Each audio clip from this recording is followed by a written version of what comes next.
What's going on, everybody? Welcome back to Dynasty Underdog. Billy Beeman here. Got Jake Kornblum with me, and finally, the one and only Matt Waldman joins us again for our yearly get-together. How you doing, Matt? I'm doing great. It's always fun to be able to get together with you guys and do what we need to do. Which is have a meaningful discussion about dynasty football. So this is an intriguing class. I think it's one people say is bad, but I think it's fun for folks like us because it Yeah. brings a unique challenge to how you talk about draft strategy and valuing these players. Exactly. And we're actually probably going to talk a little bit about how quote unquote bad this class is and what we think about that. So we'll definitely get into that. But before we do, something that is definitely, I think, a fan favorite, just kind of outside the lines, not really football related necessarily. But I did want to give you a moment to shine a light on, no pun intended there, on the foundation that you have, Darkness to Light. Just wanted you, to give us a quick rundown of kind of what that's all about. Sure. Darkness to Light is an organization that I support, or the RSP supports annually since about 2011, 2012. It's a charitable organization that is devoted to um, teaching people about the basically the dynamics of sexual abuse of children, how to prevent it, how to spot grooming habits, what to do when it is reported so that you don't do what Penn State and Michigan State did. And they worked with both of them Mm-hmm. after the fact. They were sought out by both organizations to make sure this doesn't happen again. And they work with civic organizations, government organizations, schools, individuals, whoever wants to learn. And we've raised about, I'd probably say between 75 and 80 grand for them since that time. Because of we were donating a certain percentage of each sale. Now I've kind of had it capped for a few years to a certain amount that we donate, and it's been around $2,500. So it's generally what we donate each year now at this point. But it's they're a terrific organization. They're very responsible with their money. You can look them up on Charity Navigator. I know in recent years they've scored as high as 100 on the 100-point scale in terms of how they financially manage it, so that the money is going mostly to the programs that they're trying to create and towards actually helping what their mission is, and it's not being padded like, say, the Red Cross, who has some notorious problems with what they've done. So it's an excellent organization. This is probably going to be the last year I'm doing it. And it's not because the organization is a problem or anything like that. I think it's a great cause. I've been very happy for us to be able to do that. But there's some things that also I want to support in the coming years. And, Sure. one of them is an organization that I've already kind of picked a few years ago that I would like to support. That's, maybe not as meaningful on the level of this one has been over the years. But it's something that's meaningful to me in a different way, as well as this one was meaningful to me too. But this one's a little bit more meaningful, and it's more focused on helping youth learn some things that I think that can be valuable for them, and just valuable for and just something that's important to me. And I'll reveal more of that down the line. That's awesome. Incredible work, obviously, for a great cause that I think everybody can get behind. And just in general, you're obviously moving on to a different foundation, but just appreciate you putting out that example of just like trying to do good for the community, for the world, as much as we can. So, Hey, you got, awesome. yeah, and it's like, you can't solve all the world's problems, and we all think that we tend to think that certain things that are not a problem, other people think it's a catastrophe. So Right. that tends to be that, the world's split on what's a problem and what's not. But I think we can say that the care of children is probably one of the more baseline issues that most of us can agree on. And and if you can, every little, act, think globally, act locally, that's kind of what that's about, Yes, absolutely. Definitely great causes, man. Appreciate you shedding some more light on that and love the work that you do with that. So really cool stuff. Really cool stuff. All right. Well, we're about to hop into some football stuff, and this is football adjacent here. So, but I think this is a really cool thing that you do. I know that you listen to some music, and it kind of drives how you go through things in terms of your grading process for these prospects. So, what are you listening to these days as you work through your tape reviews? Oh goodness, a little bit of everything. I mean, Yeah. I'm I play saxophone, I play the bass. I'm learning the bass, and I would say that probably, um, a lot of saxophone players from like the 50s, 60s, and 70s, guys like Stanley Turrentine and Eddie Lockjaw Davis, and Mm, um, hmm. Cannonball Adderley and Bird and folks like that. I do listen to some Corey Wong and the Wong Notes, who were a band that's from this era, with a lot of studio musicians, and he's from Minneapolis, from the Minnesota area, and it's kind of more. I would say it's more like a mix of big band funk and R&B and pop music that's instrumental for the most part, that Yeah. people tend to like. And I've been listening to him a fair bit as well. And then there's a YouTube channel called Emmett's Place that is by a guy who went to the University of Miami's music program. That's where I went for a little bit. His name's Emmett Cohen. He's a piano player who I believe, lives in Harlem. And when COVID started, and they shut down all the venues for musicians to be able to play, they were able to get to have concerts and get together at his house, and he would have these great luminaries play with him, in his brownstone, and they would broadcast it on YouTube, and it became like a paid thing, and they could pay the musicians, and it became like a big deal, and had sponsorship, and it grew and grew, and had some fantastic concerts, and you can find Emmett's Place on YouTube.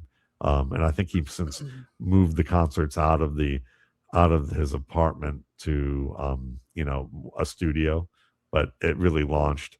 It really featured a lot of young players, which was very cool.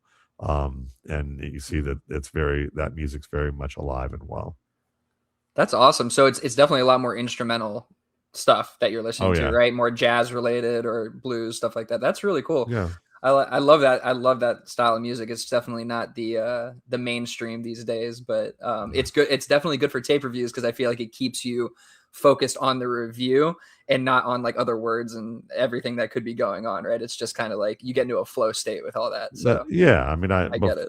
there's lots of band like Lettuce and who's the other band that Snarky Puppy. Those are two bands that Yeah. I used to have on continuous loops while I was doing past RSPs. So, Oh definitely yeah. groups like that. Love that. Love that. Good stuff, man. All right. Well, I know Jake is having some audio issues right now. He's working on getting things sorted. But in the meantime, we will move it forward, talking a little bit about this draft class and kind of the value we place on some of these players. So, the window that we're in here, right, it's more than ever, we experience the fatigue that kind of comes with evaluating these players, but not necessarily seeing like the ceiling outcomes we typically want or expect, right? So because of that, there's definitely voices in the community trying to like artificially push certain profiles up, certain prospects up, trying to be the next person to find the next Puka or the next whatever it may be, right? Like they're always Right. trying to be that person or that analyst. So like how, in your opinion, like how do you prevent yourself or ourselves in general, right, from wanting to overvalue like lower quality or underdeveloped talent? And like how do we counter some of those voices, from popping up in these profiles? um. Well, I think the truest answer for me, and I'll apply this to everybody else if you would so like, is Sure. why do you listen to anybody else? Like, if you're Hmm. going to evaluate, why are you, I mean, I don't listen to anybody. I don't watch anything, read anybody's work, don't listen to any podcasts of anybody's work, or very minimal. I may hear a stray thing here there on social media. You can't get totally away from it. You're going to see a recording or a blurb from somebody that Hmm. somebody likes something, but I don't. I tend not to follow any of that. I don't turn on the TV and have the volume on um, when I'm watching players. And the reason behind that is that I don't, Hmm. it's not that I don't respect what other people do, it's that I can't find out exactly what they're doing.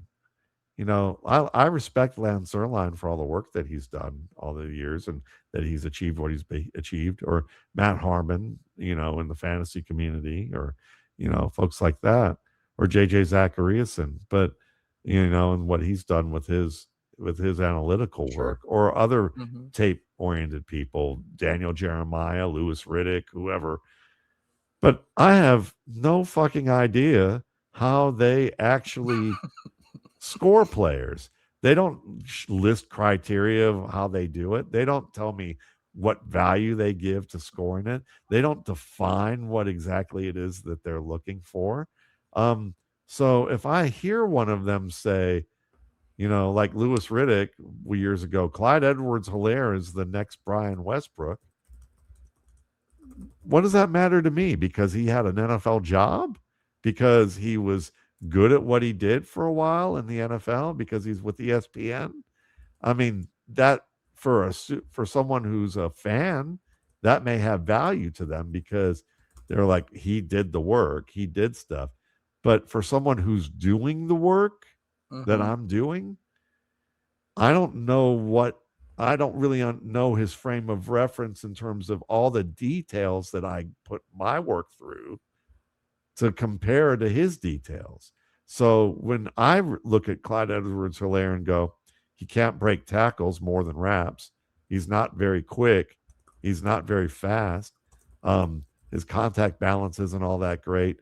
And I watched Brian Westbrook, and they're about the same size. They both could catch the ball, but Westbrook was a far superior runner to Clyde Edwards-Helaire and a better athlete to boot. Um, then, when people say to me, well, how come you're low on Clyde Edwards-Helaire? Lewis Riddick, who's, you know, was with the Eagles, and then, he knows people within the Chiefs, the people he's worked with. He's really high on him. You should change your outcome. I'm like, no, because if I'm going to be wrong, I want to know as fast as possible where I was wrong if that's going to be made available based on what we see on the field. You have to follow your own compass. So, Yes. so my advice to people is this is don't listen to anybody else, because you're when you screw up, you're going to learn faster than if you're trying to go where the wind is blowing, and you Hmm. don't know the reference for how the wind was even generated. Was that real wind, or was that some big mouth with gas issues, or I Right. don't know. All I know is that if I'm going to screw up, I want to own it, and then I want to be able to fix it and know exactly what I should be watching for. I don't know where, I can look and say, well, Lance thought this and this didn't work out, but I don't know how Lance scored it. I don't know how he defined it. I don't know how Lewis defined it or did it. And so that's the difference for me, is and then that becomes more organic when you do like a player that other people didn't like, because when you do like someone that the rest of the world doesn't like, or you dislike someone the rest of the world doesn't like, yeah, they're going to call you an idiot. Some people may disagree with where you come from with all of that. But if it's organically done, and you've done the work and you can stand behind your work, and if you screw up, you can fix it. And if you're right, you know why you were right. It wasn't, oh, I Yes. was among the first who did this.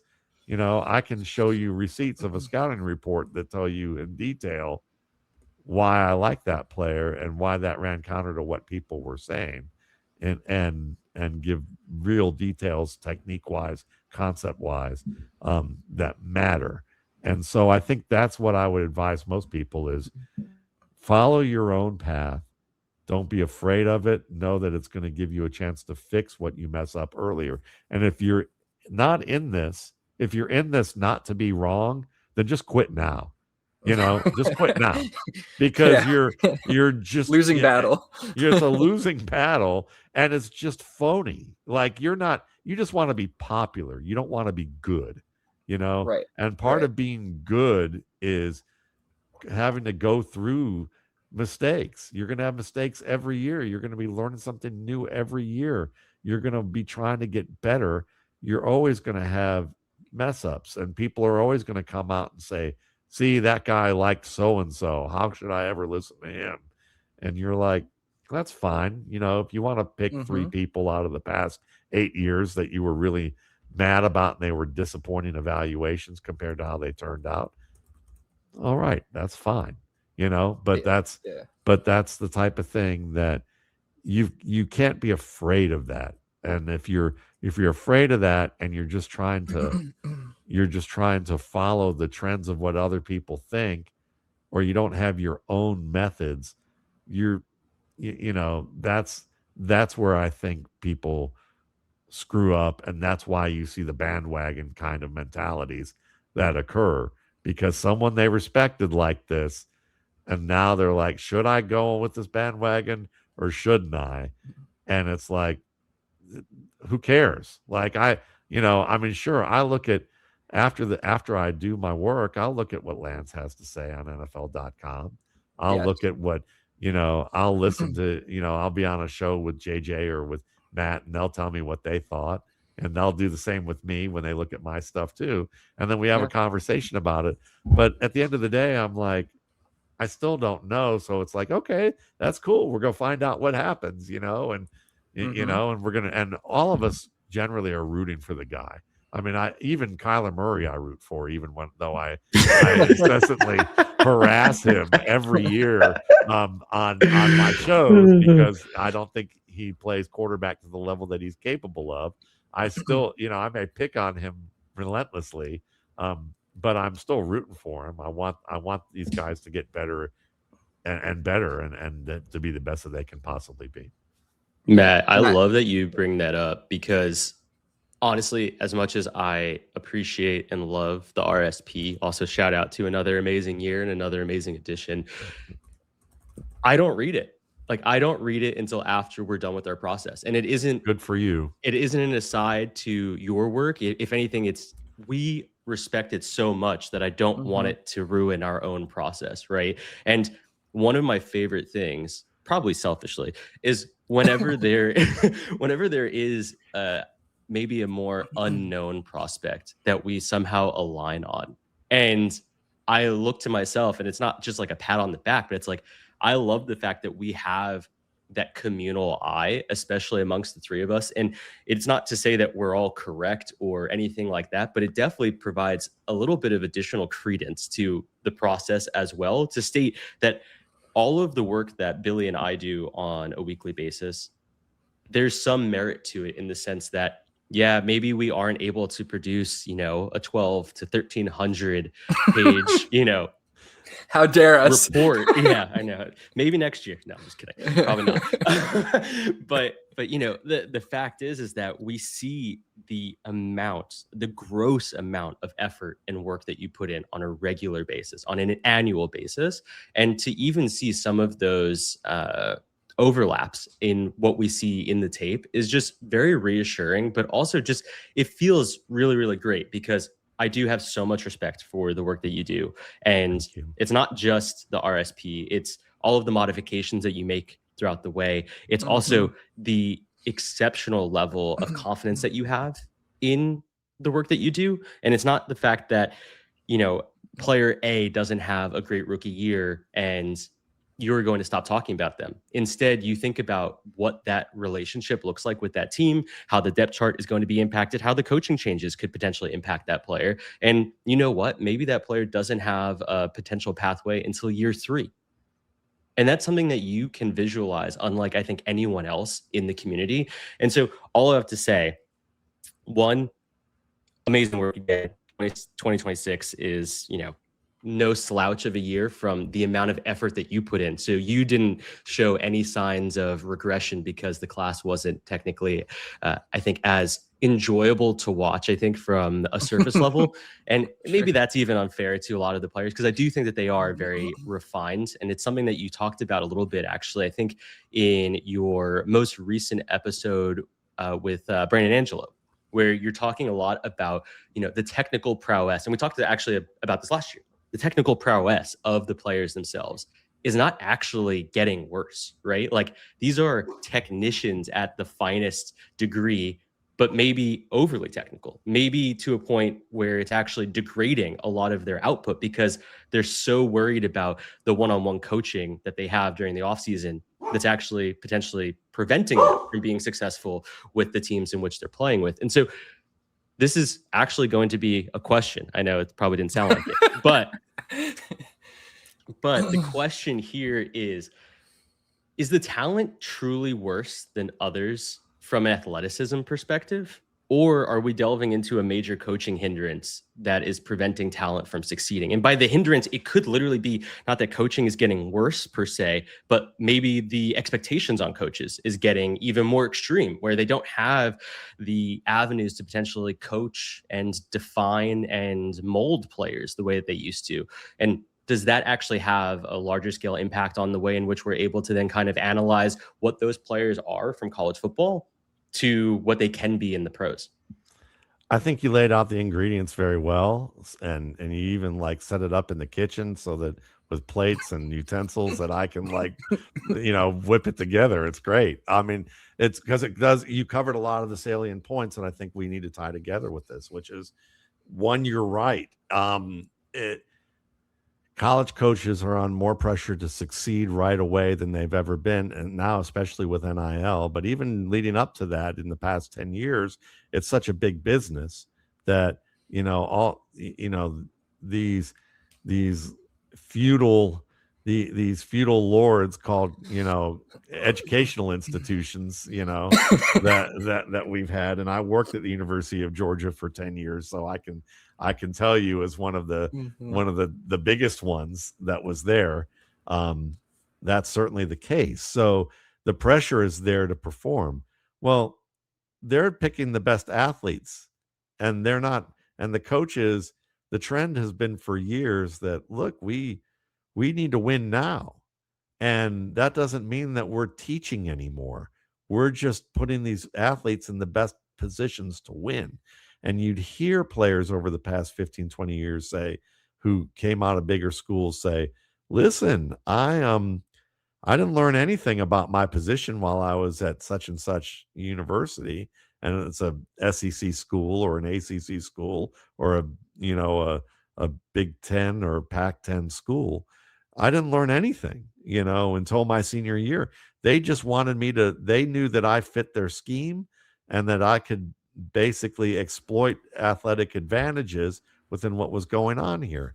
And that's understandable. The college football owes the NFL nothing in terms of training and being a training ground for the NFL. If the NFL wants to have a training ground, they should get a developmental league. That's basically it. But the NFL doesn't want to do that in any more of a way that they want to pay for their own stadiums. So, I mean, this is one of those scenarios where they're just leaning on the NFL for as rich as they are, some of the biggest mooches you'd probably really find. It's hilarious how that is. The sport is great. The business is awful. But you look at that and they're leaning on college football to develop. The problem is now that you have NIL and now the players are getting paid and they deserve to be paid.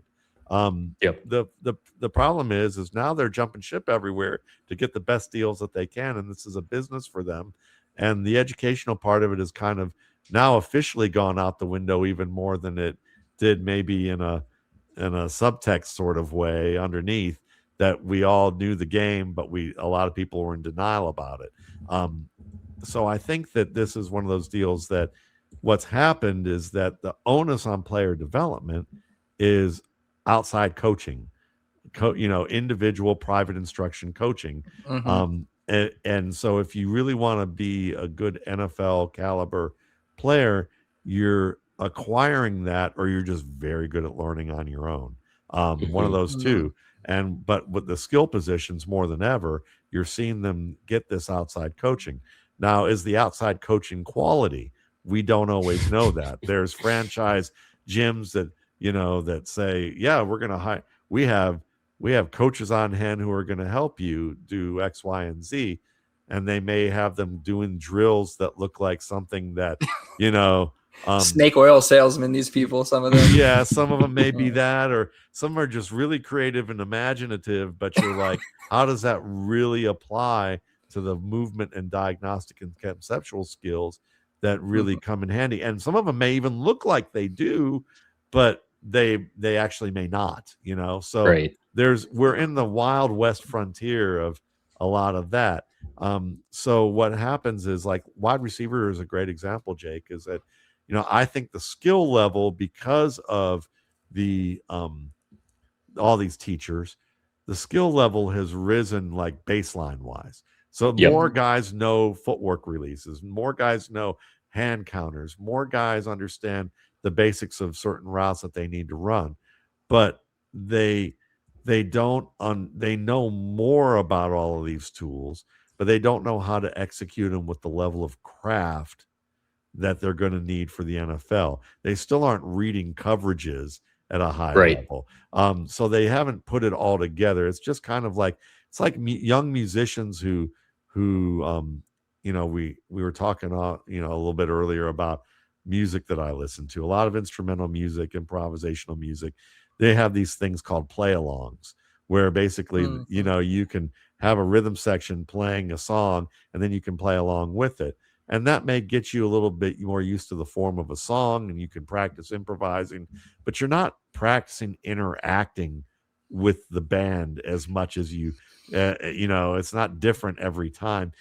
And so there's a lot of these Instagram musicians who you watch, and they're like, they have all this technique, which is just absolutely fantastic. They're very expressive on their own, but they've spent maybe 3 days making that Instagram video that's like 30 seconds to 2 minutes long. And then, but they can't play. Some of them can't even play with anybody because they've never had that practice doing that. And it's the same thing with football. So you see, there's a lot of these wide receivers who have these high level of skills where the middle of the bell curve has risen over the years. But now we have these guys who are at this level that maybe 10 years ago we'd go, ooh, that's a really promising player. We should probably pick him up because he could be the next Terrell Owens. But then I'd say within the past 10 years, we've started to realize that those guys are never really going to get there. A lot of them are just going to stay at a certain level. Demarcus Robinson, Chris Conley, those are good examples of players that, or even Kenny Galladay or Chase Claypool. They start off strong, but they're being buffered by 2 excellent pros most of the time, or 3, and they're getting all these great looks early on. They take off. Everybody's like, this guy's going to be a star. And then suddenly they have to be the guy, and they have to know all these skills, and they're exposed, and they got to face a top corner or defense is designed to take them on and flow their way. And suddenly the rug just gets pulled out from under them, and they're not as good as people thought they were. And I think that that's what we're seeing, is that there's a lot more Chris Conleys and Demarcus Robinson level players or Galladays and Chase Claypools out there. And when you go to want to draft them, we think, oh, that guy's gonna really take off in 2 to 3 years, and the rate is still low. But the quality initially looks better. And I think that's what we're seeing with quarterback. That's what we're seeing with wide receiver and tight end in a lot of cases. Running back, nobody values it the right way, in my opinion, anyway. And those are still the same guys who basically you can pick undrafted, and some of them can actually outplay some of the guys that they get picked earlier because of speed. So it's still kind of a funny league with that. But that's because processing information, that's the key thing for all these positions. Processing information into action is still the final frontier for evaluation. And it's like, it's like the ocean. We've been to space and we still know more about space than we do about the depths of our ocean. And I would say that's the case. We know more about technique and we know more about athletic ability than we know about processing in the NFL. Yeah, That's so well stated. Yeah, you nailed it on the dismount there too, because everything you're talking through, you can hear like you're hyper focusing on these individual techniques and skills, right? But then when you try to apply it to a defense that's trying to stop that, they don't know how, because they're so focused on the technique. They haven't thought about diagnosing what's on the field instead, right? And then you become the top guy, and you have to do that even more because now they're focused on you alone. So it actually makes a lot of sense that could have a hindrance on overall development. So totally makes sense there. Just stepping back a little bit with what we were talking about before, I just wanted to touch on this because I thought a lot of what you said about, the evaluation process will really resonate with people. And one thing that is maybe unique to like our audiences is that I really encourage people to try to watch these players themselves, right? As much as we really respect and value, the work that you do, Matt, right? We try to watch these guys ourselves and do the work ourselves. And that's, I mean, some of it just comes down to, that's the fun of it. Like it's a journey. And part of it is like that self-evaluation of, what can I do better to learn more about these guys? But over the years, I've personally found that even if I read something that you did, and I agree with Jake, I literally try to avoid everybody until after we're done with our process, so that the bias doesn't seep in. But if I don't watch a player, even if you told me he was great, how the hell do I know that if I don't actually go and look at the player and see what he's doing and understand how that fits into whatever team that he's getting drafted to?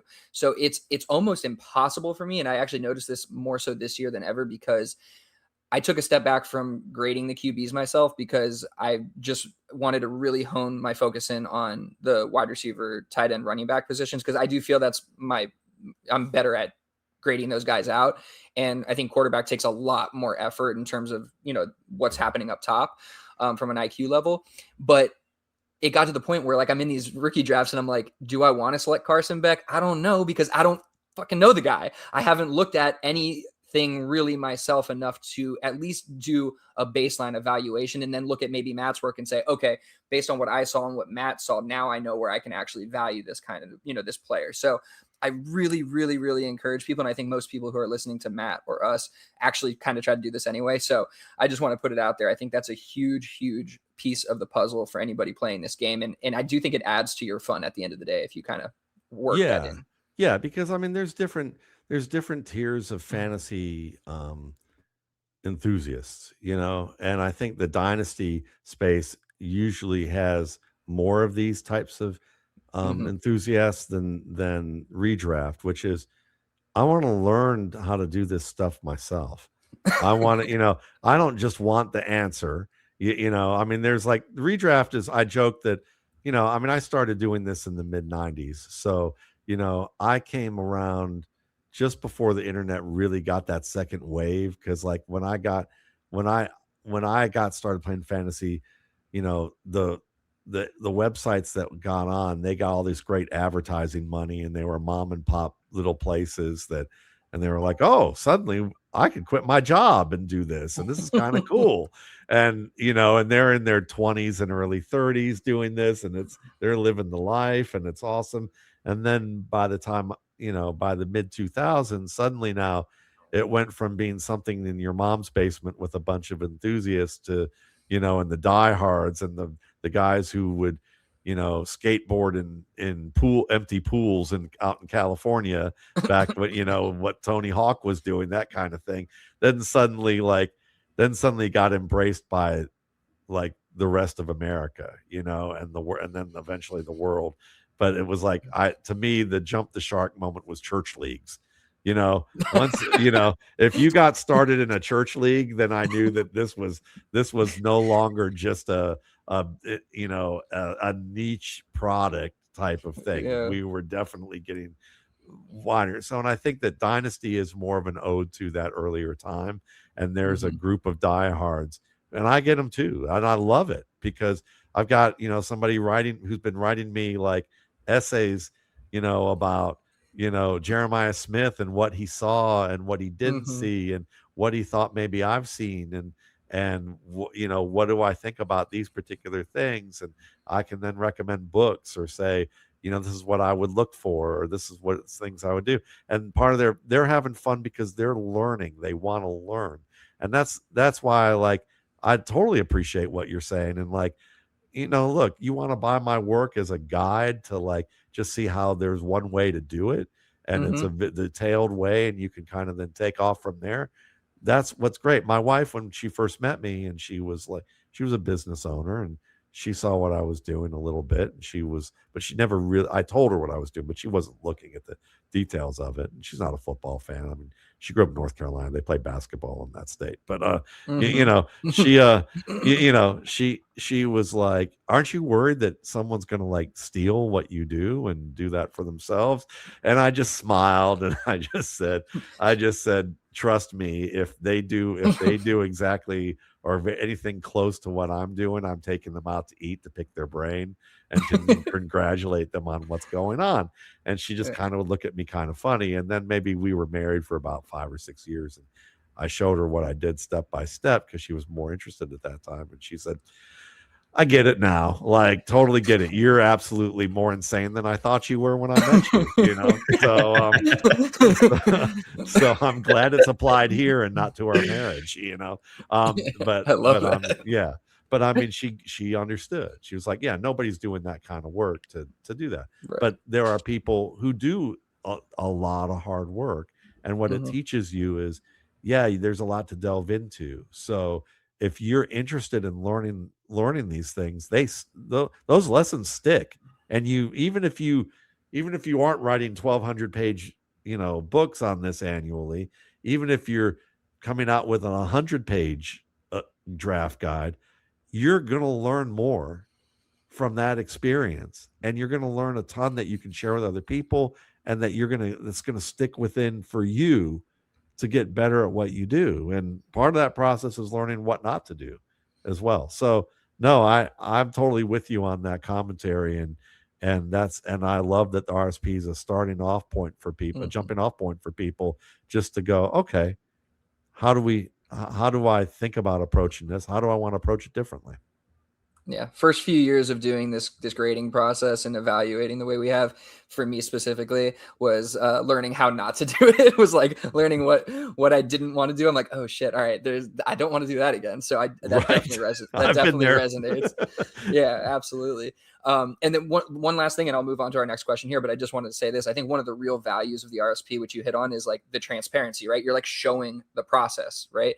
And so I think that's something that we try to embody at some level. Is we don't just give you the final grade for what we're doing within our little community. We're showing you exactly how we're grading each thing out and what it comes out to, our notes and everything. And I think one of our off-season goals, Jake and I have talked about this, we've definitely defined a lot of the attributes and everything we're grading out, maybe internally, but we haven't really, I think, put it all down on paper exactly. This is exactly when you're looking at this, what we expect it to be. And I think that's something that we've talked about, trying to do this prospects, grading season, is put that together to make sure that we have everything really nice and defined. And I think that, again, it gives you a little bit more. The transparency is huge, but I think people buy in a little bit more when that happens. And it also gives them more of a place, if they want to jump off and do it themselves, then they can kind of know how to do it. So yeah, and it gives you a good template to remember what to do when you've taken a month off or 2 months off, like I'm doing right now, and I got to get back to it and go, no, I mean, I've done this long enough that it's not that way, but there were times where it was okay, how do I define this again? And you have something to refer back to and go, all right, now I'm back, let me do a play or two. Now I'm back into the groove here. All right. Yes. Yeah. Yes. Yeah. And I love that you're also, as defined as your processes, you're willing to learn too. I remember maybe it was last year when we were talking, or the year prior. I think it was last year though. There was something that we had talked about and you're like, you know what, I might actually implement that into my process or look into that and to altering things. And I've heard you talk about it with I think with Brandon maybe too. There's just times where you guys realize, as you're self-evaluating what your process, you're like, oh wait, maybe the league has changed, something's changed, whatever it may be. We need to kind of go a little bit of a different direction. Yeah, I did that with tight ends this year. I did discussion. that. I did that with tight ends. I did that. I've already adjusted my running back. there was a time I was known as the running back guy, like early, probably early to middle of my career. And then now I feel like receiver is probably my strongest area. And then I would say running backs area that needs the most work in terms of revamping some of my process. So I've already done that in the past couple of weeks. And now I've got some quarterback stuff that I want to kind of expand upon as well that I'm in the middle of doing. So yeah, I don't want to say it never stops, but it's an ongoing process. That's for sure. Love that.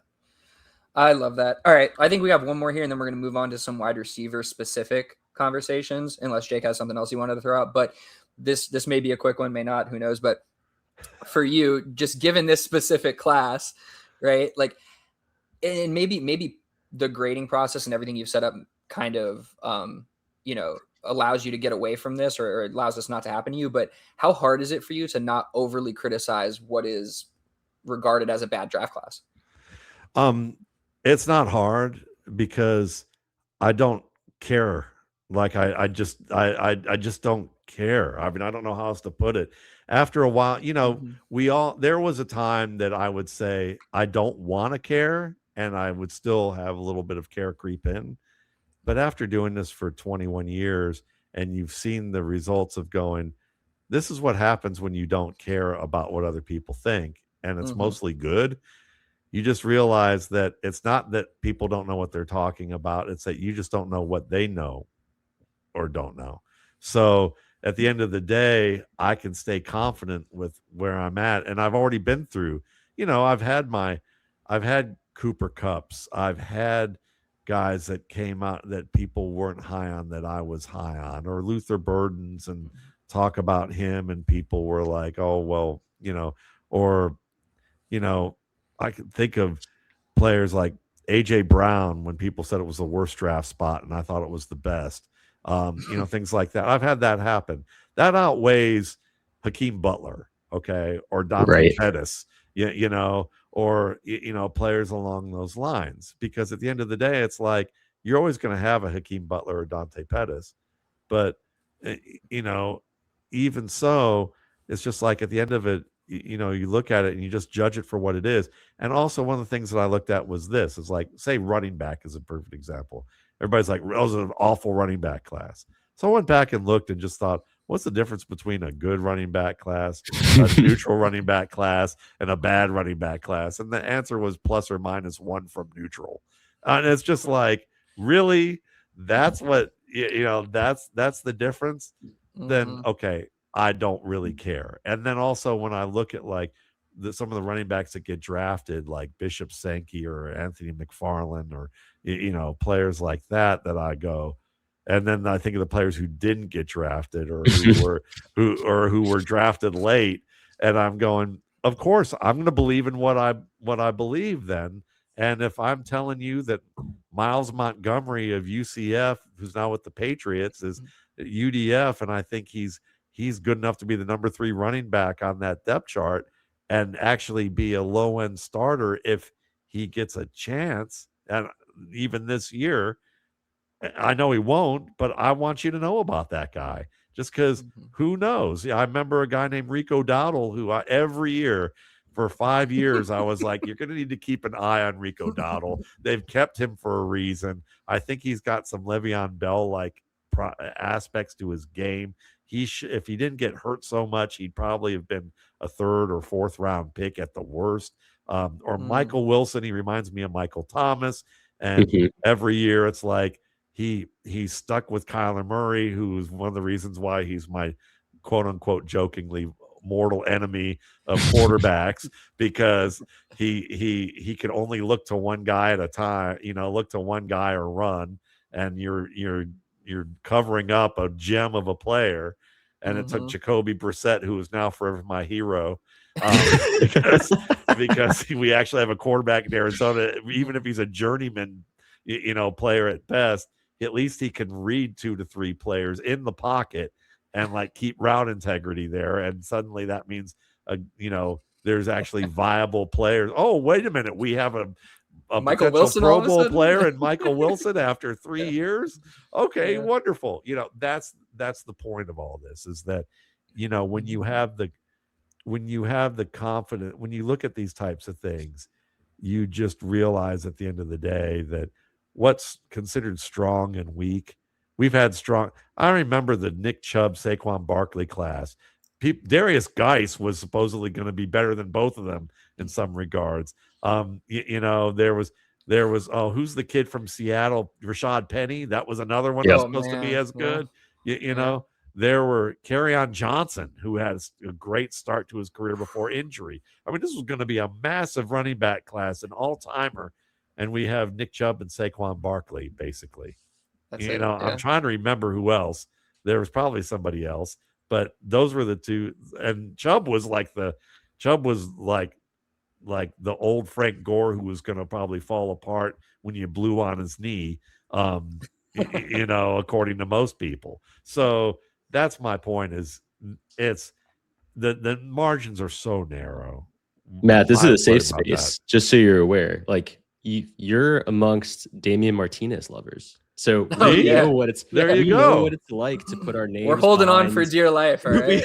I just recommended him over Miles Montgomery this week on X. Good. Somebody asked me about those two, and I said, Damian Martinez for now. Let's ask me in 3 months when we see how the camp unfolds, But yeah, the I'm absolute with you. disrespect that poor guy had to go through in his rookie year is just absolutely ridiculous. But it really is, and it is part of the process too. And to this question, like, you can't allow for those other voices, those biases to come in and creep into the process, because the process is the process for you. The process is the process for myself and Billy. Like, we go through this, like we were saying before, without any outside voices. So when you do hear at whatever point of your grading cycle, or maybe it's post-grading cycle and you've already done all the work and now you're starting to listen to other voices in the community, you can't allow that to be any type of detriment to the work that you've done. You can't allow it to provide bias. You can't allow it to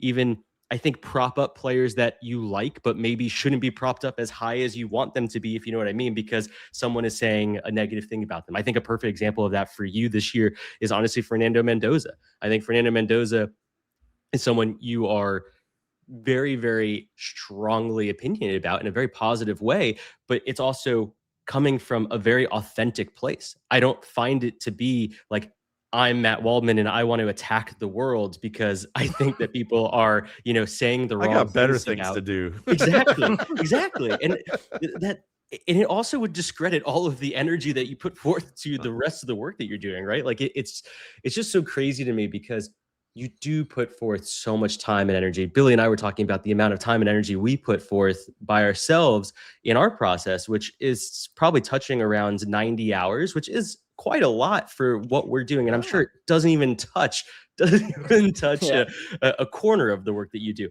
But regardless, like, at the end of the day, you put forth that work. Anyone else's outside voice is simply just a small talking point potentially on someone else's episode, and you move past it because you have your own opinion. Your own opinion is the talking point, right? And so, it's really interesting, because in this community, there's so many detractors that are just like constantly trying to prop up or tear down players, because that's going to create content. And, this little piece here to start off the show, which we're now like an hour into, crazy enough. It's all right. This is my only thing of the day that I got to do, and I'm having fun. So we all having fun. Thank you. We got a while. We can go. All right, Good. great. Love I love that. But I like all of that to say is, like, we really are in a space where we're just trying to be as honest with our listeners, with our community, because that's really all we're here for. I'm not here to say that, Justin Joly, has incredible athletic capabilities, but he's not really one of the best inline blockers in this tight end class, right? I need to be honest about that. Just because someone else thinks that he's going to be the tight end one on Denver doesn't mean that I can't poo-poo that sentiment. And it's just such an interesting caveat, because I do think that we live in this space where we want to be critical of the work that others are doing, but at the same time, it almost detracts from so much of the work that we've done. So it's just significantly better to be amongst a group. And one of the things that I loved about your episode with Brandon Angelo last week was like, you guys were like, we don't typically have a lot of gaps between our process with one another, but here are a couple of players that we do have gaps on. You tell me your narrative behind that guy and why he's going to succeed. I'll tell you mine, and we'll kind of come to a we ask turn each of other questions that see how they answer them and just move forward. If it's exactly, yeah, because that's what we should be doing as humans in general. But yeah, exactly. Yeah, exactly. I mean, you're right, and it's just like, but it's about maturity. It really is at the end of the day. I mean, we all. Look, I got started in this industry basically in the late 90s, and the motive for me to get started in fantasy football was me and some of my coworkers in a different industry were reading the fantasy magazines with guys like Bob Harris publishing it and folks like that, and going, "Oh man, we could write a better magazine than that." I mean, that was kind of the arrogance and the motivation behind that. But everyone feels that way. Not everyone, but most people feel that way on some level. They go, "Oh, I can do a better job than that. We could create something better than that." And then you try and do it. And sometimes you wind up with some germs of ideas or some aspects of it that are better than what they did. But then you also gain if you're a mature person, you gain a whole lot more appreciation for what that person did that you thought you could do better, and go, "Oh, well, you know what? Respect to them, because I didn't realize this and that and these other things." Yep. And you learn along the way. And I think, unfortunately, you're right. This is a carnival atmosphere that we have, where people are making a living doing Vince McMahon style wrestling, which is about, how do I be a heel?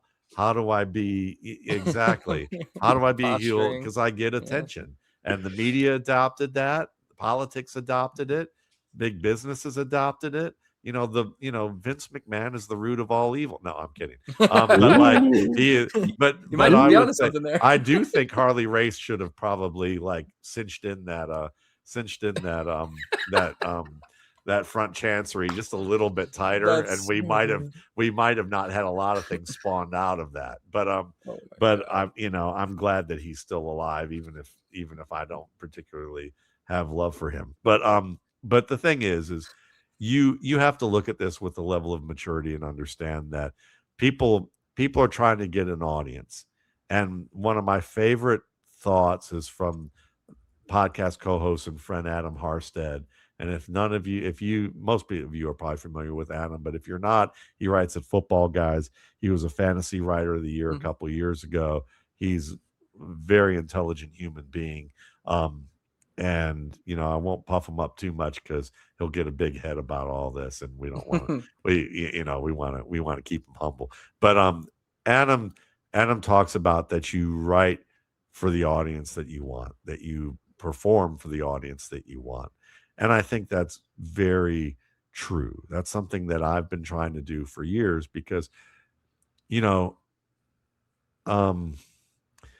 is going to sound like I'm bragging. I don't mean it that way for this example, but it's just that I've been around long enough. I've been around long enough, and I've done this long enough that offers come to do things, and they're from larger sites, that have 3 initials and a .com with it, or 4 initials and a .com with it, that kind of thing. And they say, "We want you to do this for us."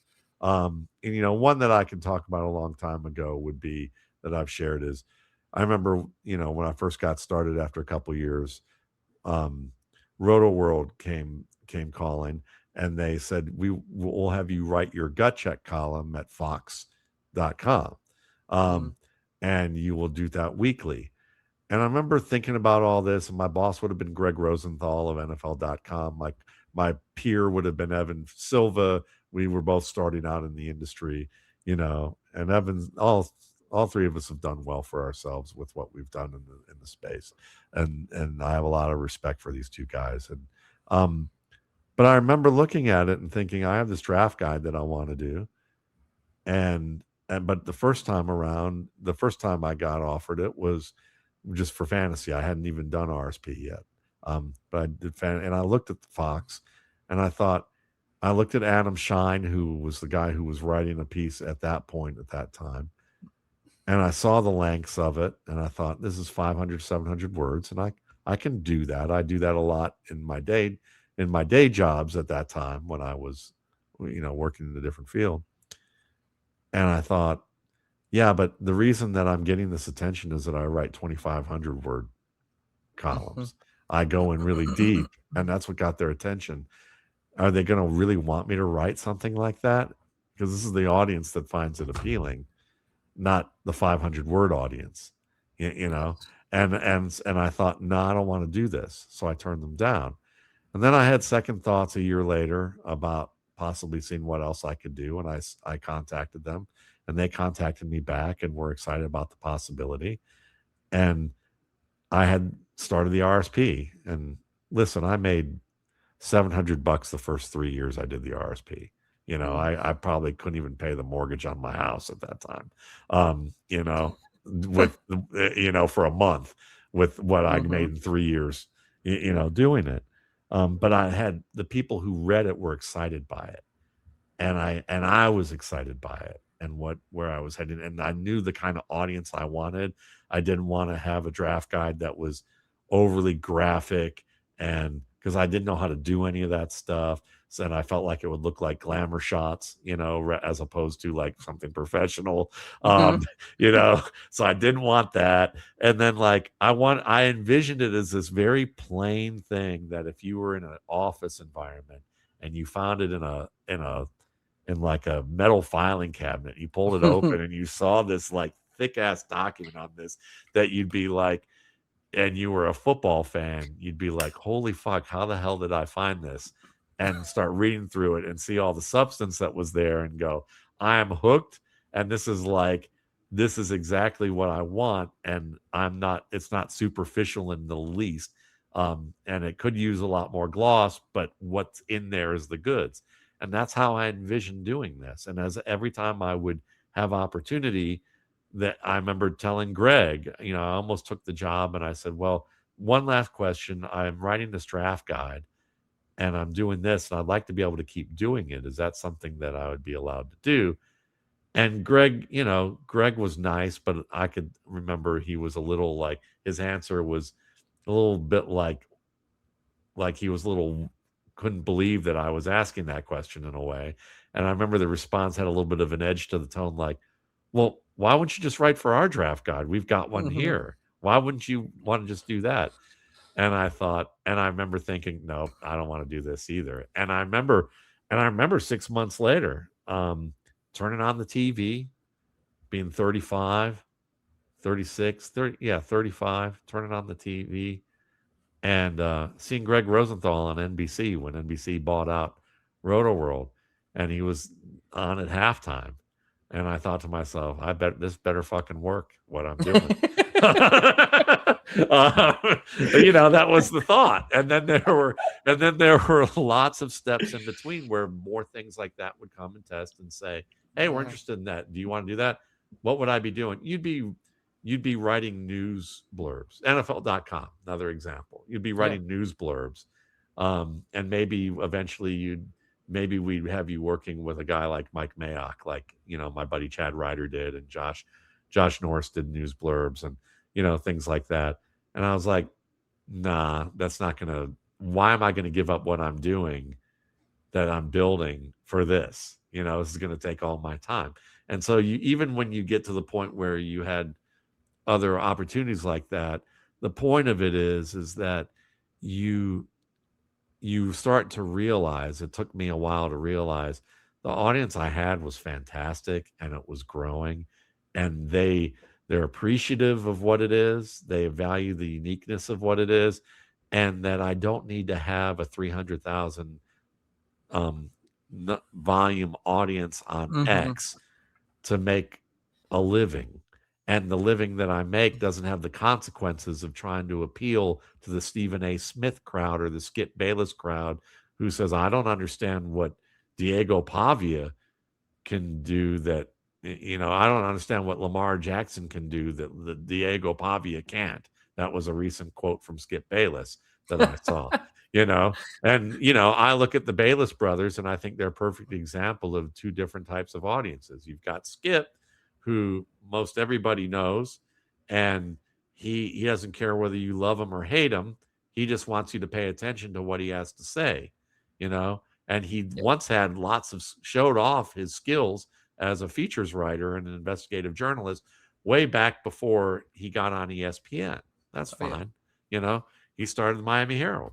Yeah. But then you got his brother Rick, who is a world class chef. They both started at the Huddle House that their dad owned. Wow.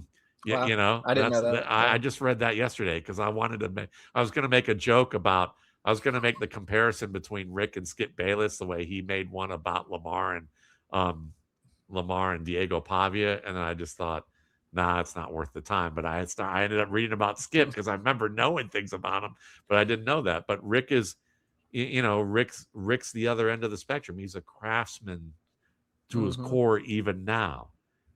Whereas Skip's a craftsman in getting an audience. Rick has a specific audience in what he does. And so I would rather be like Skip's brother than be Skip, and there's people who'd rather be Skip, and now that I understand that, and that I understand that my audience would rather me be more Rick than Skip, I'm good with it. And the security of that, the emotional security of that is strong enough to go, yeah, these people say dumb things, or I think they're dumb, or I think, yeah, but there's a purpose behind why they're doing it. And my audience doesn't buy into that. Or if they do, they then drift back over to where I'm at, and they're happy with what that is. And I think that's the thing. We all like lowbrow entertainment on one level or another. I may not like Vince McMahon, but I liked wrestling that came on before Vince McMahon took over, and that was, trust me, that was some lowbrow entertainment for sure. Knife fights in front of the Omni, as a 10-year-old was probably the reason why my mother was like, yeah, we've been to 2, but we're not going back to any more of these because I don't need to be around knife fights in a parking lot after a show. That's amazing. I love that breakdown of that because it is one of those things where, and I think we fall into the same bucket of like not wanting to, selling out is the wrong word because that's not really what it is, but it kind of alters your content if you're worried about what people are going to think, you know what I mean? Or getting attention in general, right? So and selling out, and it is selling out for you if it's going against what it is you want to do. If that's what you want to do, then you've embraced it, and that's great. But like that, for me, it was like, okay, I've been in corporate America. I didn't look exactly like this when I was an operations director or a quality director. I didn't look like Russell Crowe Lost at Sea. But it's like, but when you start looking at these types of situations, you go, what is it that you want, Matt?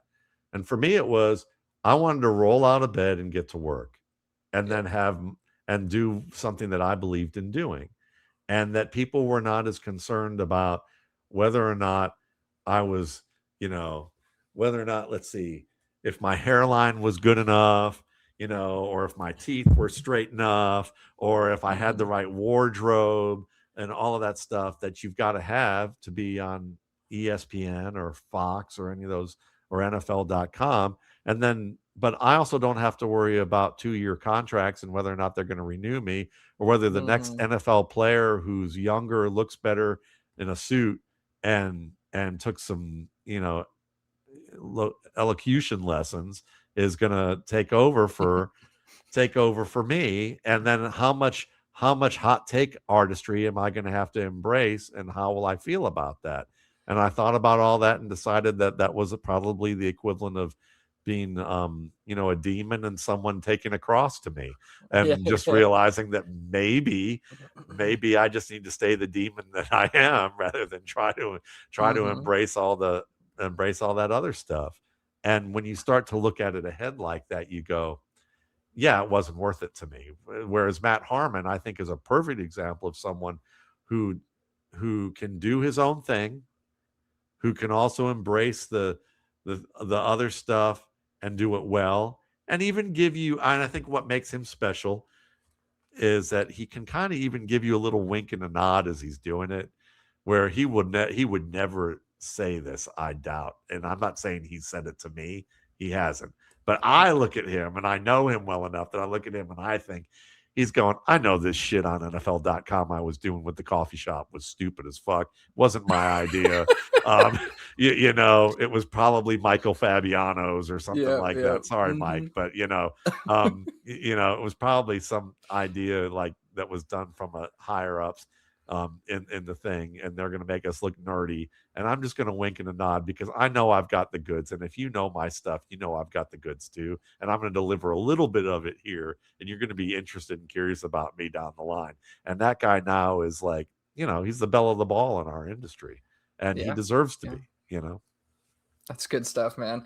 Oh, that's good stuff. We could keep going here, but we're gonna move on to the next topic because if not, we'll get caught up here for the next hour. All right, great stuff, Matt. Love it. All right, so we're gonna talk a little bit about some wide receiver technique and traits real quick. Some of this has actually been pretty, top of the content space with this draft class. So what I wanted to talk about at first here is really related to Casey Concepcion, and talk about like the clap attack hand technique thing we have going on here. So real basic question, I guess, or this, we can group these two together. Like, why aren't clap attack techniques more coachable? It seems like if somebody has that problem, it's just kind of an issue and very hard for them to rectify. And like, has nobody really coached a guy like Casey Concepcion on this? Because he's a high profile draft pick, and he's a guy who you would think that at some point along the way, people would watch his tape, would be coaching him and be like, dude, like, you got to put those hands together a little bit more and focus in on this, or stay after and catch 1,000 balls, like you got to do something here. Why is this so difficult to overcome for some guys? It's such a great window into what we see in the terms of NFL development and coaching and what's important, because teams coach for scheme and game plan. They don't coach for technique, and they expect the player to get better at technique on their own.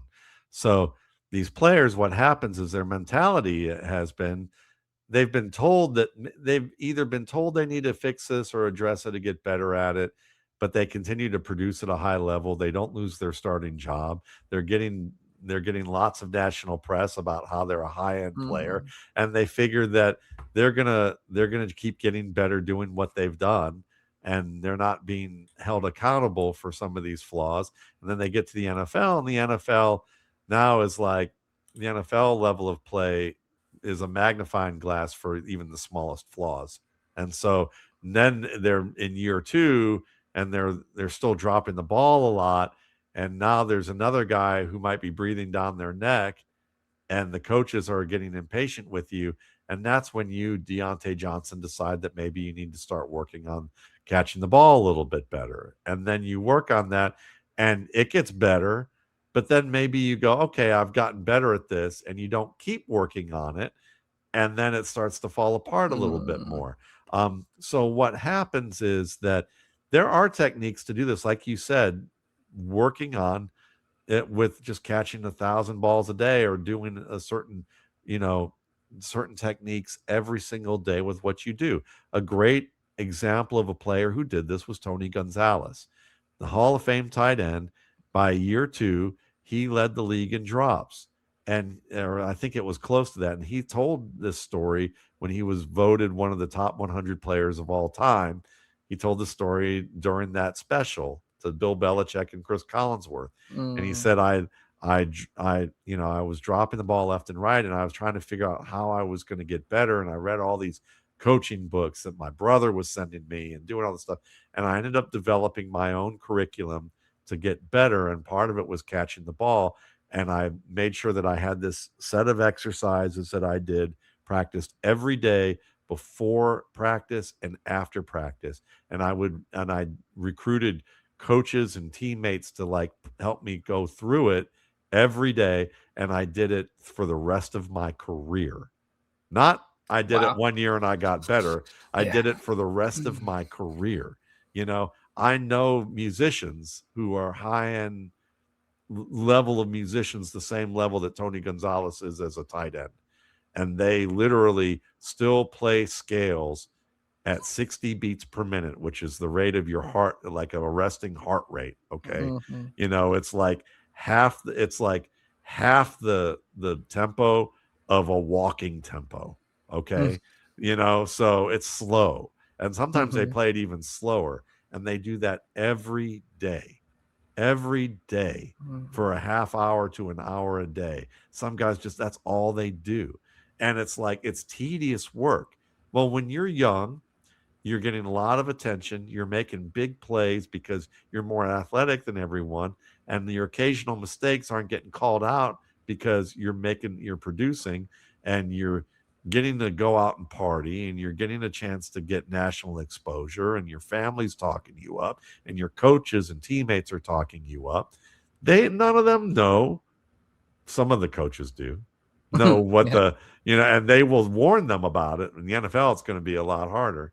But until they've experienced it, they don't know. And so the work that has to go into it, I mean, Quincy Enunwa was a perfect example of a player with the New York Jets who I watched him in Nebraska literally go up to catch a pass like this.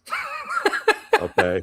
It was literally I remember it was a boundary fade, and he literally went like this. Yeah. Like over his head, like this.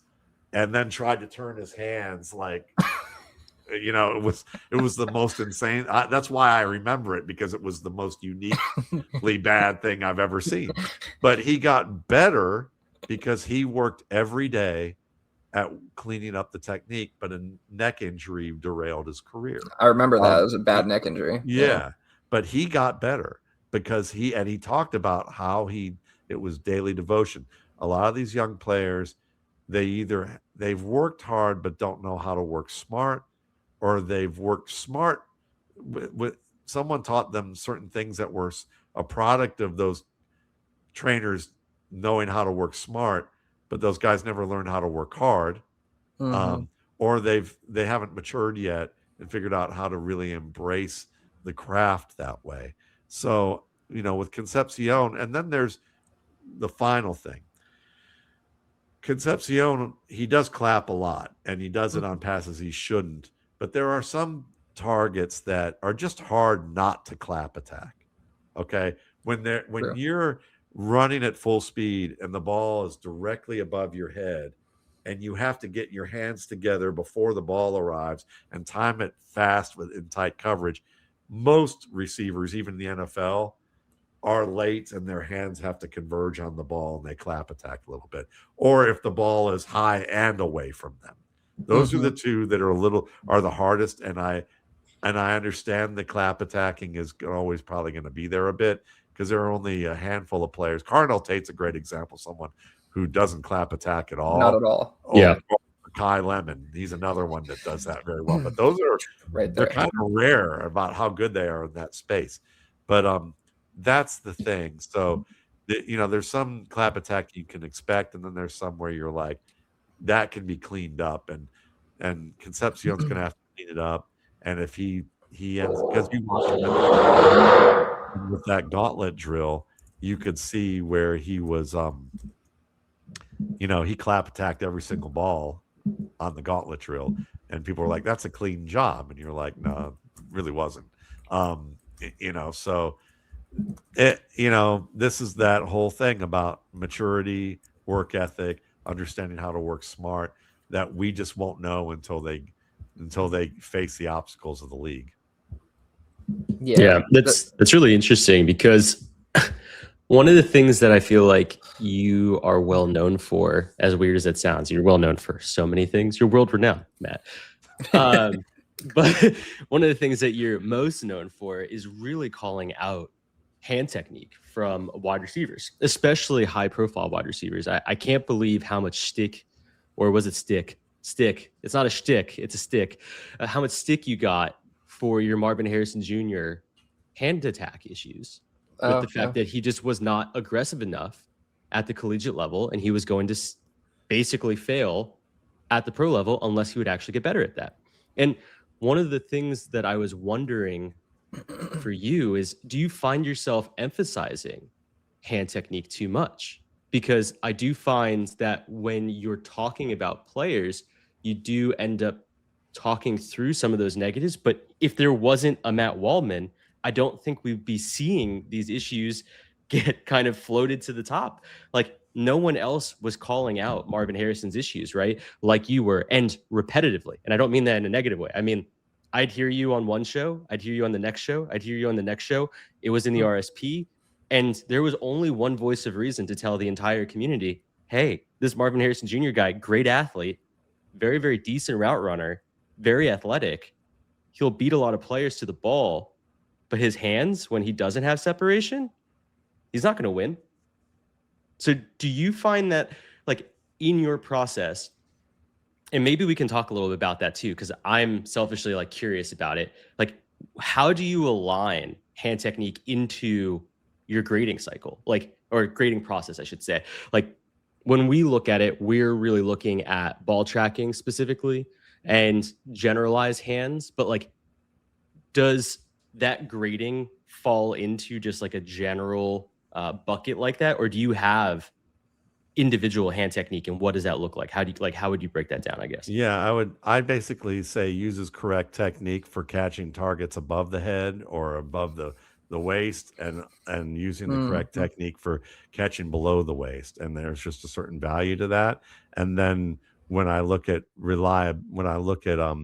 how I value it in tiers of, for my skill-based tiers of whether it separates, say, a starter from a committee level player, I'm looking at using that they use the correct technique and that they don't have problems with drops. And so there's areas that are gray area where, like, if Skylar Bell's a good example of a clap attacker this year, who I feel like could be an exception to the rule based on how that he can catch with proper technique, and that even though he doesn't a lot of times, he makes very difficult grabs with it. Whereas Marvin Harrison didn't. He dropped the ball when he had to do these things. Terry McLaurin caught the ball when he had to do these things. So, Golden Tate, but most of the players who had these problems, Quentin Johnston, as far back as, Robert Meacham, these are guys that when they didn't use the correct technique, they dropped the ball. And so I just, I would score it off, and it would just be, the reason I probably emphasized it a lot is people kept asking me about it. So I just kept, I kept answering. It was the same answer, but the deal is that at the end of the day, it's emphasized for what it was. He was still my number 2 receiver, or he's either my number 2, number 3 receiver on the board pre-draft. And still an instant starter. It just was these are pitfalls that you have to be careful about with him, and it could slow his development eventually if he doesn't work on it. And if he really loses confidence, it could become a bigger problem. And those are things that you just kind of you mentioned, and you have to understand, like, I called it out a lot because I thought it was important that there was a bigger trapdoor than people understood. But at the end of the day, when you're projecting success, you're projecting that a player at this level who he's going to continue to work on it and still make big enough plays that he'll remain a starter. So, the other example of a player, ironically, who clap attacked a ton and was successful, and an exception to the rule was Junior's daddy, Marvin Harrison Sr., who I never saw catch a ball with the technique you'd desire. He caught the ball like a 70s receiver, so it was, you'd have to imagine that the son learned from the dad, and the difference is that the dad was better at catching the ball like that than the son, and the son's got to learn the proper technique to do it. That's really well said. Yeah, that's really good stuff. I just want to say, like, I think for this, I mean, even my generation, like our generation, millennials, but I think especially the younger generation, the thought of like having to work on something every single day over and over and over again is probably really challenging. You know what I mean? And so I think that goes into what you're saying with, like, it's just like the fundamentals, right? You're working on very basic skills, and you think you're good enough at it because you've succeeded, but it's like, no, you have to actually work at this every single day, probably twice a day, to get to, you know, the most proficient level. So I think it's really challenging for maybe the younger generations to like understand that kind of that work ethic. So that's just one thing that stood out to me. But also highlighting specifically for Concepcion, I think his QB was really bad and put him in a lot of bad positions, and it accentuated what is clearly a deficiency for him, which is the hand technique, but it really accentuated it where it's like, okay, there was like stuff over his head and fast in the end zone, and he's like trying to go get it and then, you know, drops the ball or misses it. So I really found that it was kind of a double-edged sword for him, where it's like, you're already kind of not great at it and your quarterback is putting you in a terrible position. So, and he might be in that position again in the NFL is kind of where I'm getting at here. So he's really going to have to work at it to put it all together, I think, given where he got drafted to. Yeah, I mean, I take great offense to that. I do. I just want to say, for all millennials out there that have corporate jobs, on a daily basis, I'm told that I have to learn how to use AI. And if I don't, I will not have a job. So, you know, I'm constantly learning how to use AI.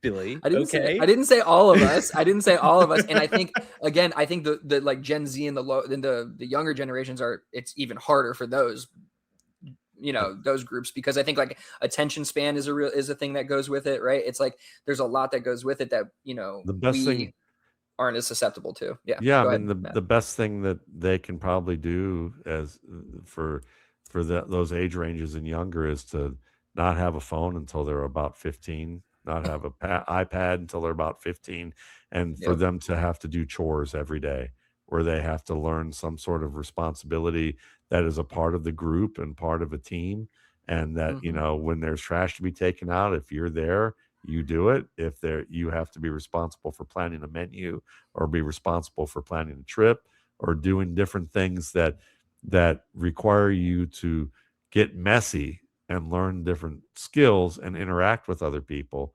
And that's something that, you know, is kind of going away with the instant gratification of, it's easier for me not to give a fuck what people think about me on X, that I've been doing it since 2009, but I was 39 years old at that time. So I had a sense of self. You know, I knew that yes, this feels real when someone says you're an idiot, but it's not real. But, you know, but yes, sometimes I am an idiot, but, you know, I know this. So what are you telling me that I don't already know, you know? It's not that impactful, you know, compared to everything else that goes on in my life. So at the end of the day, you kind of go, this isn't as important. You know, this is, I can step away from this.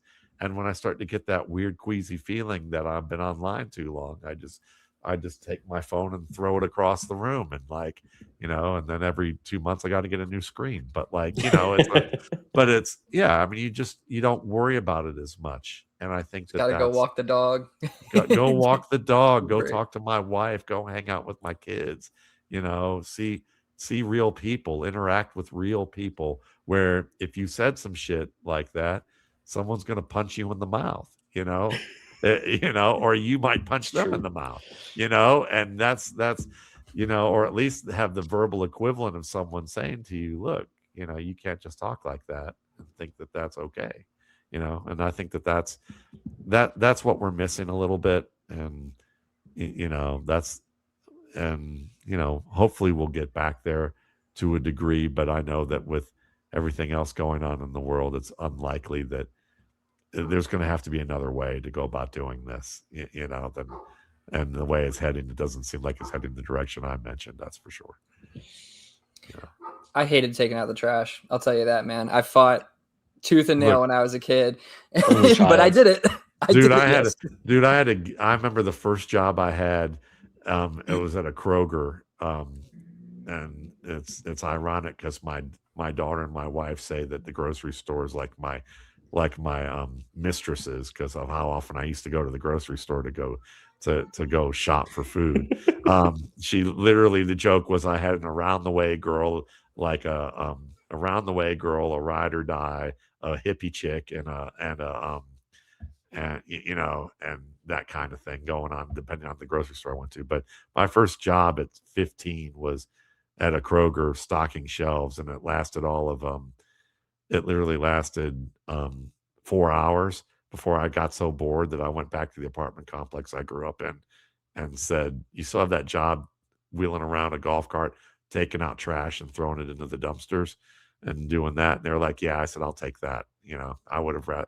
So, it's all a, it's all perspective and what we would prefer. And I felt like the dull eye stare of a dairy cow stocking milk under fluorescent lights was going to kill me. So So we also wanted to talk a little bit about Mackay Lemon. Like, I do want to talk a little bit more about the positive parts of this class, not just some of the negatives, and dynamism specifically, with regards to how he plays, generalized play styles. I personally hate player comps, but we'll bring in a player comp or two into these questions. So Mackay Lemon, I think a lot of people think of him or see him as someone who lacks dynamism compared to maybe a Jackson Smith and Jigba or an Amon-Ra St. Brown. Is that how you see him? Is he in the same vein? Is he even comparable to those types of receivers? I saw him as comparable to Amon-Ra St. Brown back in December. That was kind of my idea, is that he's a more I think he's more physically tough at the catch point than Amon-Ra St. Brown is. Um, he's not a bully. So if Philly asks him to be AJ Brown, he's going to fail miserably being AJ Brown. But he can be, I think, like Hines Ward esque. Maybe the if I was going to pick on your generation, which I shouldn't, because I can't stand the whole Generation X that I am, all humble bragging now, coming out of the woodwork about what they used to be about. And I'm like, I know half y'all didn't do this shit that you're talking about. Okay. So, just quit it, but like, if I was going to be one of them, I would joke that, that Mackay Lemon's the millennial version of Hines Ward's X version. Okay. But like, that's if I was going to be one of them, I would say that's the gross characterization of the two. I think he's tough at the catch point. He's a very good runner. I think he's a better runner than Amon-Ra St. Brown. I think Brown is just a great route runner who can win some contested plays, and that's enough. He's in a great offense to do that. But if you asked Amon-Ra St. Brown to be a full-time flanker, I'm not sure he'd be all that great at that. Like, I think he'd be more like a plus version of Sterling Shepard, but Yep. not quite, but not good enough to where you'd feel like, yeah, we need him full time at flanker. Whereas I think that Amon-Ra St. Brown probably can be a better version at flanker than Amon-Ra St. Brown could be. And then what you have him do in the slot is also worthwhile. He's fast enough. He sees the field very fast. He's physical in terms of he can take contact, and he knows how to engage in contact. He's not going to lay you out on a regular basis, that kind of thing. But I think he's what people thought John Mechie was supposed to be. I can as see well. that. Another example of that. Yeah. Just Okay. excellent hands, and he's so good in like the red zone and in the middle of the field where the ball's in the air and he's got to come down with it. He's made a lot of clutch catches. Like I look for clutch catches, and I define that really as like, late down, late game, late half scenarios where you're relied upon to get a first down, get better field position, score to win the game. Those are clutch moments. And if you don't think that like those aren't that momentum isn't real, then you really haven't explored the psychology of performance. Because like we think about fighter pilots, a good example. We think of fighter pilots being a science, right? Like that's there's like skills and science behind, aerodynamics and physics and what they have to cope with. And then there's training about also performing. I mean, listen, I mean, killing people is a performance craft, as bad as that sounds. It's true. It's a performance craft. You have to learn to compartmentalize emotions to do that, and just like you have to compartmentalize emotions and learn how to funnel them correctly when you're performing on a stage. And that's true. And a field is a stage. So with fighter pilots, one of the things that they have a language of how they say things. And one of the first things that they learn is not to do the word don't is not to begin any sentence. My daughter was a Marine pilot. Okay. So, you talk about don't, when I say don't do this or don't do that. Well, if I said, don't look at the white elephant, all you've imagined right now is the white elephant, and you can't get it out of your head. So how you look at things matters. And I think that we have to understand that with these players, that the way that being clutch, oftentimes people are like, don't screw this up. Don't drop the ball. Don't, and that mentality feeds in and they choke. But the players that understand the techniques, the concepts, have confidence in themselves, they've learned the language to be able to say, get your hands tight hands, or, early attack, or, get position, get to your spot. That's all positive. It's all actions that are positive, not like, don't give up the spot. Don't don't clap attack the ball. Don't wait till the last minute. All those things are now the only thing you're hearing is, what is it that I'm not supposed to do? And now you're obsessing on what it is you're not supposed to do. And I think that that's the thing. When you see Lemon, his game is very much geared towards that. The performance craft is there. And I think that's what stands out about him. Yeah, it's super unique, Matt. I really like that caveat that you brought in with him. And one of the things that I noticed, and this is definitely probably leaning more so on the negative side. I think Billy actually agreed on both of our film grades with Makai Lemon in particular, was I wouldn't say that he had an inability to beat press, but that's definitely where he had the most amount of difficulty in his entire profile.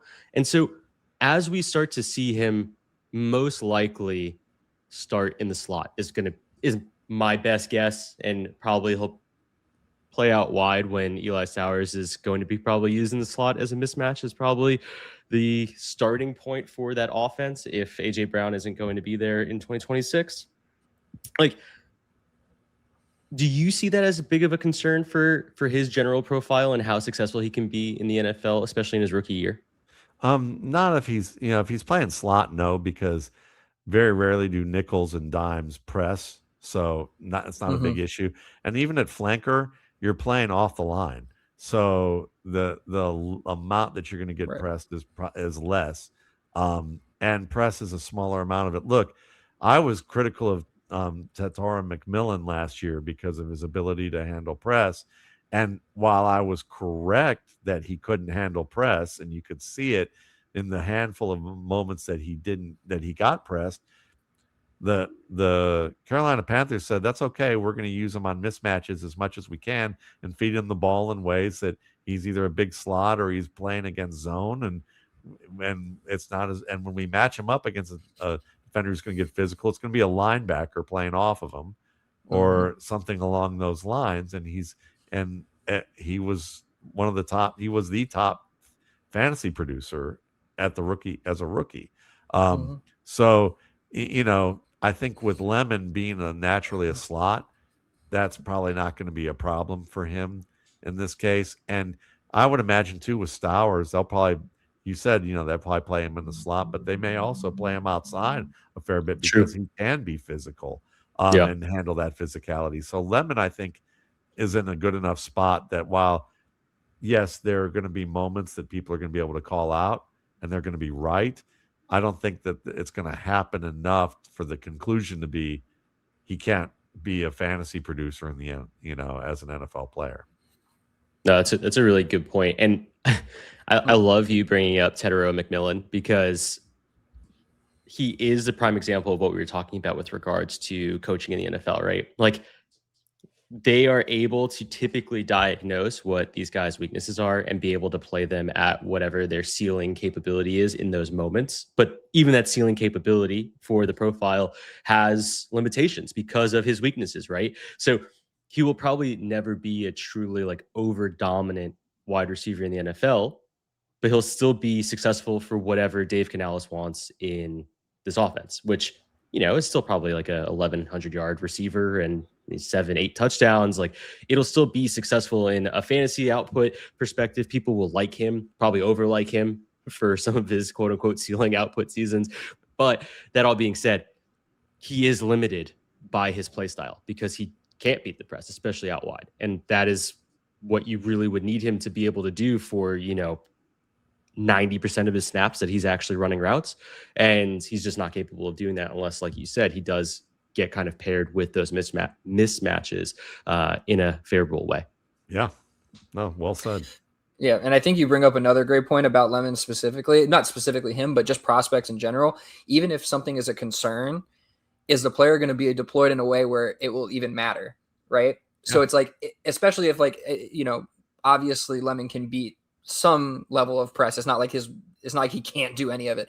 But if he's really going to be more flanker and, in the slot, then and that's, I think, what goes to the work that you do is like, once they get drafted, it's like you're still evaluating how everything is going to mesh together. And then at that point you can be like, no, like he's going to be fine because he's probably going to be deployed in X way. So I think it's a really interesting point. One that I probably don't think about enough. And I need to, implement in my like post draft process of kind of like reorganizing where these players fall and what I think about them. So really good stuff there. Okay, cool. Next thing here, route running priorities. I'm really interested in your thoughts here. You may say, I kind of have a feeling where you might go with this, but I'll just ask the question as it is.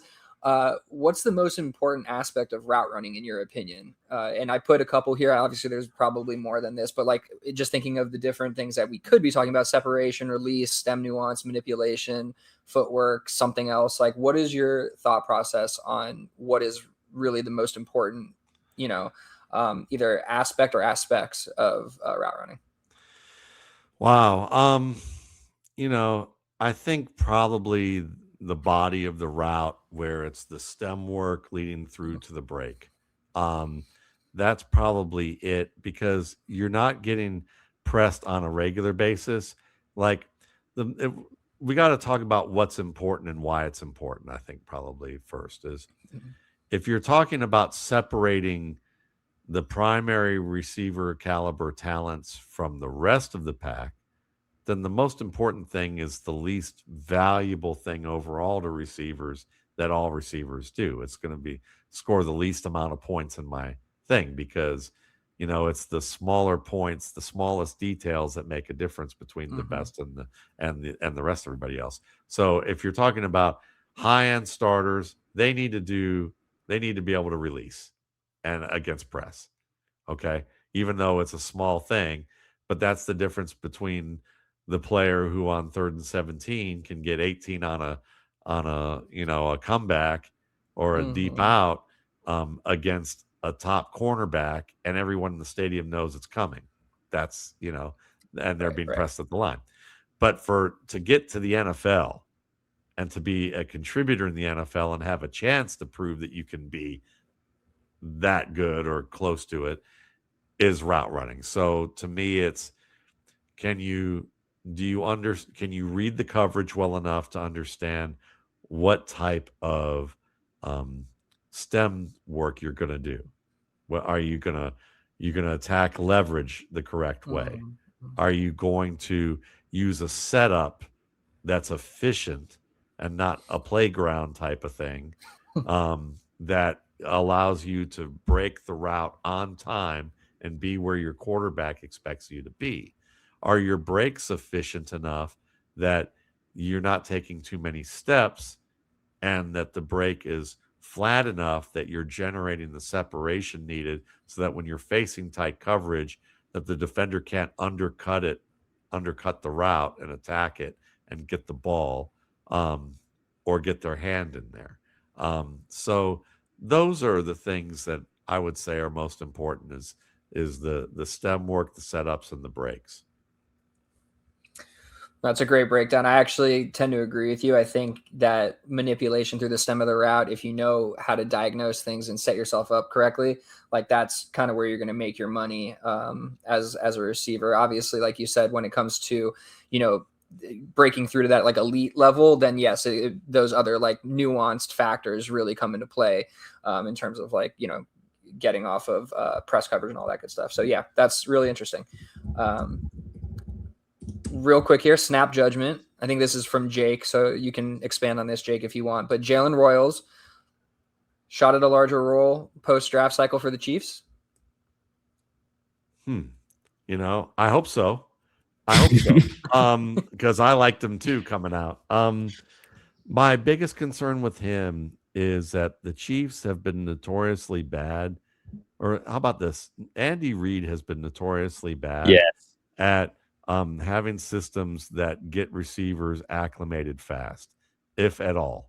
And that's the thing, is that it's a very quarterback friendly system. If you're talking about brainy, high diagnostic skill level quarterbacks, which mean that they get lots of freedom to make tons of adjustments, and the receivers have to madly keep up with that. Imagine if, this is a total exaggeration, but imagine if like your job was to somehow accompany Jim Carrey or Robin Williams, and they're a comic genius, and their flights at improvisation, and you have to somehow kind of accompany or track that in a way that you had to be able to anticipate where they were heading and where they were going to go, with a set of jokes. Good luck, and I feel like that's kind of what happens with what Andy Reid's system allows its quarterbacks to do. So if you're coming from a Utah State like Jalen Royals is, how much coverage did he read? How much, and especially if he's playing split wide in the spread system, the wider you're split out, the less you have to read. That's why Jalen Hyatt was a failure in some regards, is that he didn't have to diagnose as much. The closer you are to the middle of the field, the more you have to diagnose. And if Royals is going to play in the slot, and you have to diagnose all of that, it's not RPO land. And even when it is, it's still adjusting to things that you didn't have to adjust to in a more static offense. So I think athletically, I think as a pass catcher, as a runner, it's all there for him. But the route running, as for what the Chiefs are asking for, God, who knows? I still have them on teams and I'm holding on to them. But I couldn't give you a good answer to that one that I feel has any insight more than that. Fair enough. Yeah, I think the honesty is a necessity, to be completely frank, because he is one of those profiles that specifically after the catch just seems like a perfect use case for, I think, what you could have seen in the old Mecole Hardman role. But then the upside was potentially taking over a lot of the snaps, especially early season, of what Rashee Rice does, right? But to your point, not being able to diagnose a lot of the over the middle coverages just seemed like it was a huge hindrance, especially in preseason for him. And one of the major reasons why we literally never saw him on the field during the regular season. Look at Kadarius Toney from a few years ago. I thought that's what Jake was going to say. Yeah, definitely a good example. Yeah, no, that is. One other thing I did want to shout out to you, Matt, was that you brought up the schoolyard mechanics by some of these receivers, especially at the collegiate level. And I find it so funny because whenever you see compilations or even small clips of players, especially collegiate tape, on Twitter, on X, on Blue Sky, on YouTube, it's always these unrepeatable release packages that they come up with. because they have been working on it with some, 1v1 coach, and they were finally able to pull it off against almost all the time. Unfortunately, I hate to say this, against like a nickel who most realistically is probably taken off the field right after the snap because of how badly they're just digging into the feet rather than watching any other part of their body.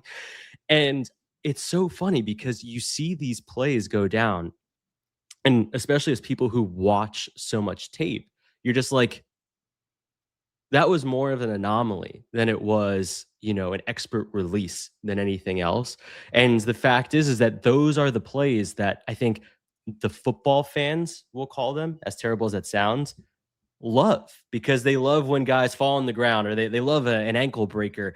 And more often than not, those aren't going to be the plays that will be as repeatable for the players themselves. But yet those are the images that stick in the heads of so many people because they don't watch a lot of the tape of the players themselves. So they don't know what some of the unredeemable qualities are of those receivers.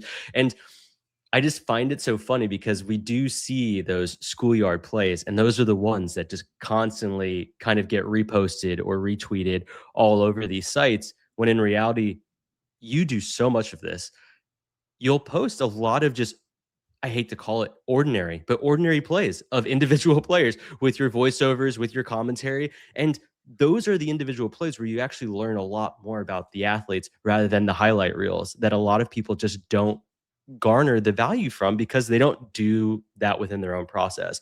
And I would even sometimes say that maybe people don't even understand why you're posting the quote unquote ordinary plays because they don't see the value in them. And if anything, they probably think you're hypercritical sometimes of the things that you're calling out in those individual moments. And I just wanted to say, because I was thinking about this earlier in the conversation, like that is something that Billy and I have also talked about, is like potentially doing a live session for our viewers to just walk through an individual player, an individual game, and just talk through, the 25 minutes of cut up.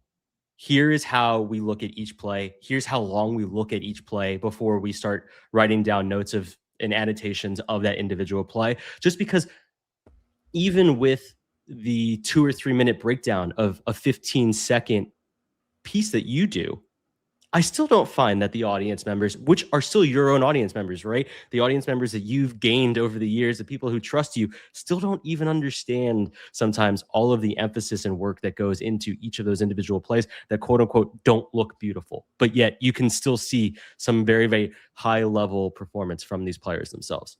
Yeah, because I'm trying to teach people what these techniques are. That's basically, these are what I learned came from most of what I've learned about wide receiver play have come from two sources. Jay Norvell, who was the Colorado State coach who used to coach the Rams during the Greatest Show on Turf, and then for a long time, even longer, worked with Marvin Harrison and Reggie Wayne and E.G. Green and all those Colts receivers. And he wrote a book. You can go buy the book. And just look up Jay Norvell receiving book and you'll find it. I read that.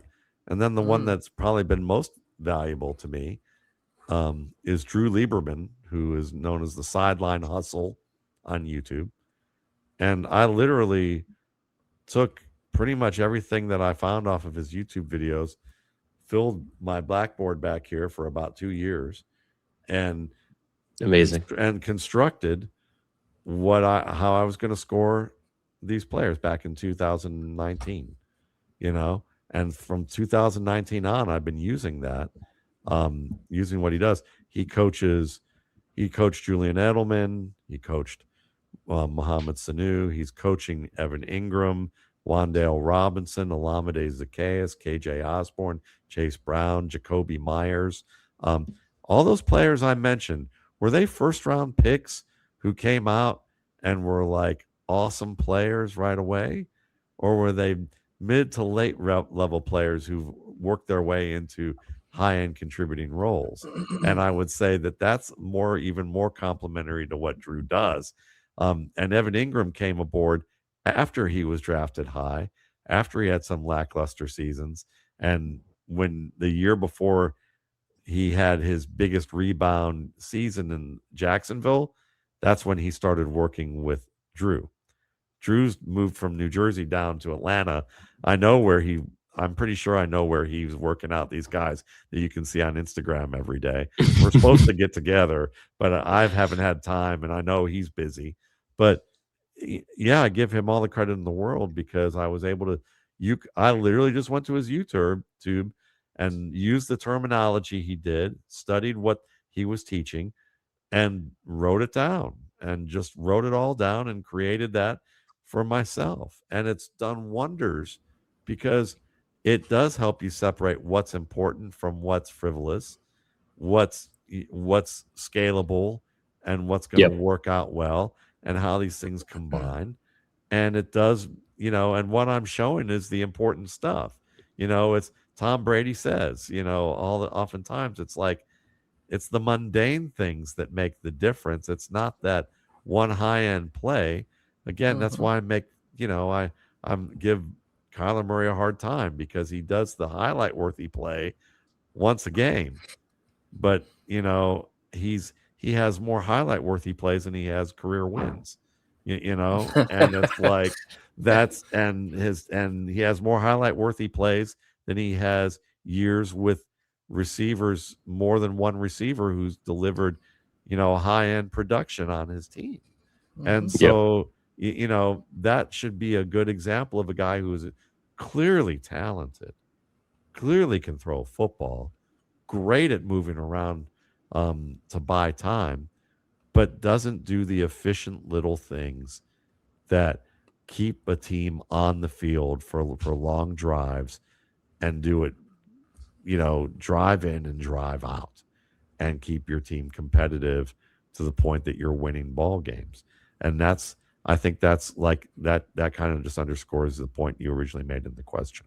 No, that's great. Honestly, like I love that. I love the shout out. I love the idea of taking in someone else's terminology, because I think one of the biggest issues that we have specifically amongst people who watch tape is a lack of consistency in terminology and jargon. And I think it only becomes more challenging, especially for others who don't know what those words mean, or that terminology isn't defined on a regular basis. For sure. Because like there's so many ways that you can define, whether you say opposite field or boundary side, or it's like there's, it's like you're trying to break down, and that's what makes it foreboding is that there's 5 ways to say one thing, and you're like, well, we know where you learned that from. Like, at least if you're very inside the coaching regime stuff, but it's hard to get through that to actually learn the one thing you're trying to learn, because you don't know, is that the thing they're saying or is it something else?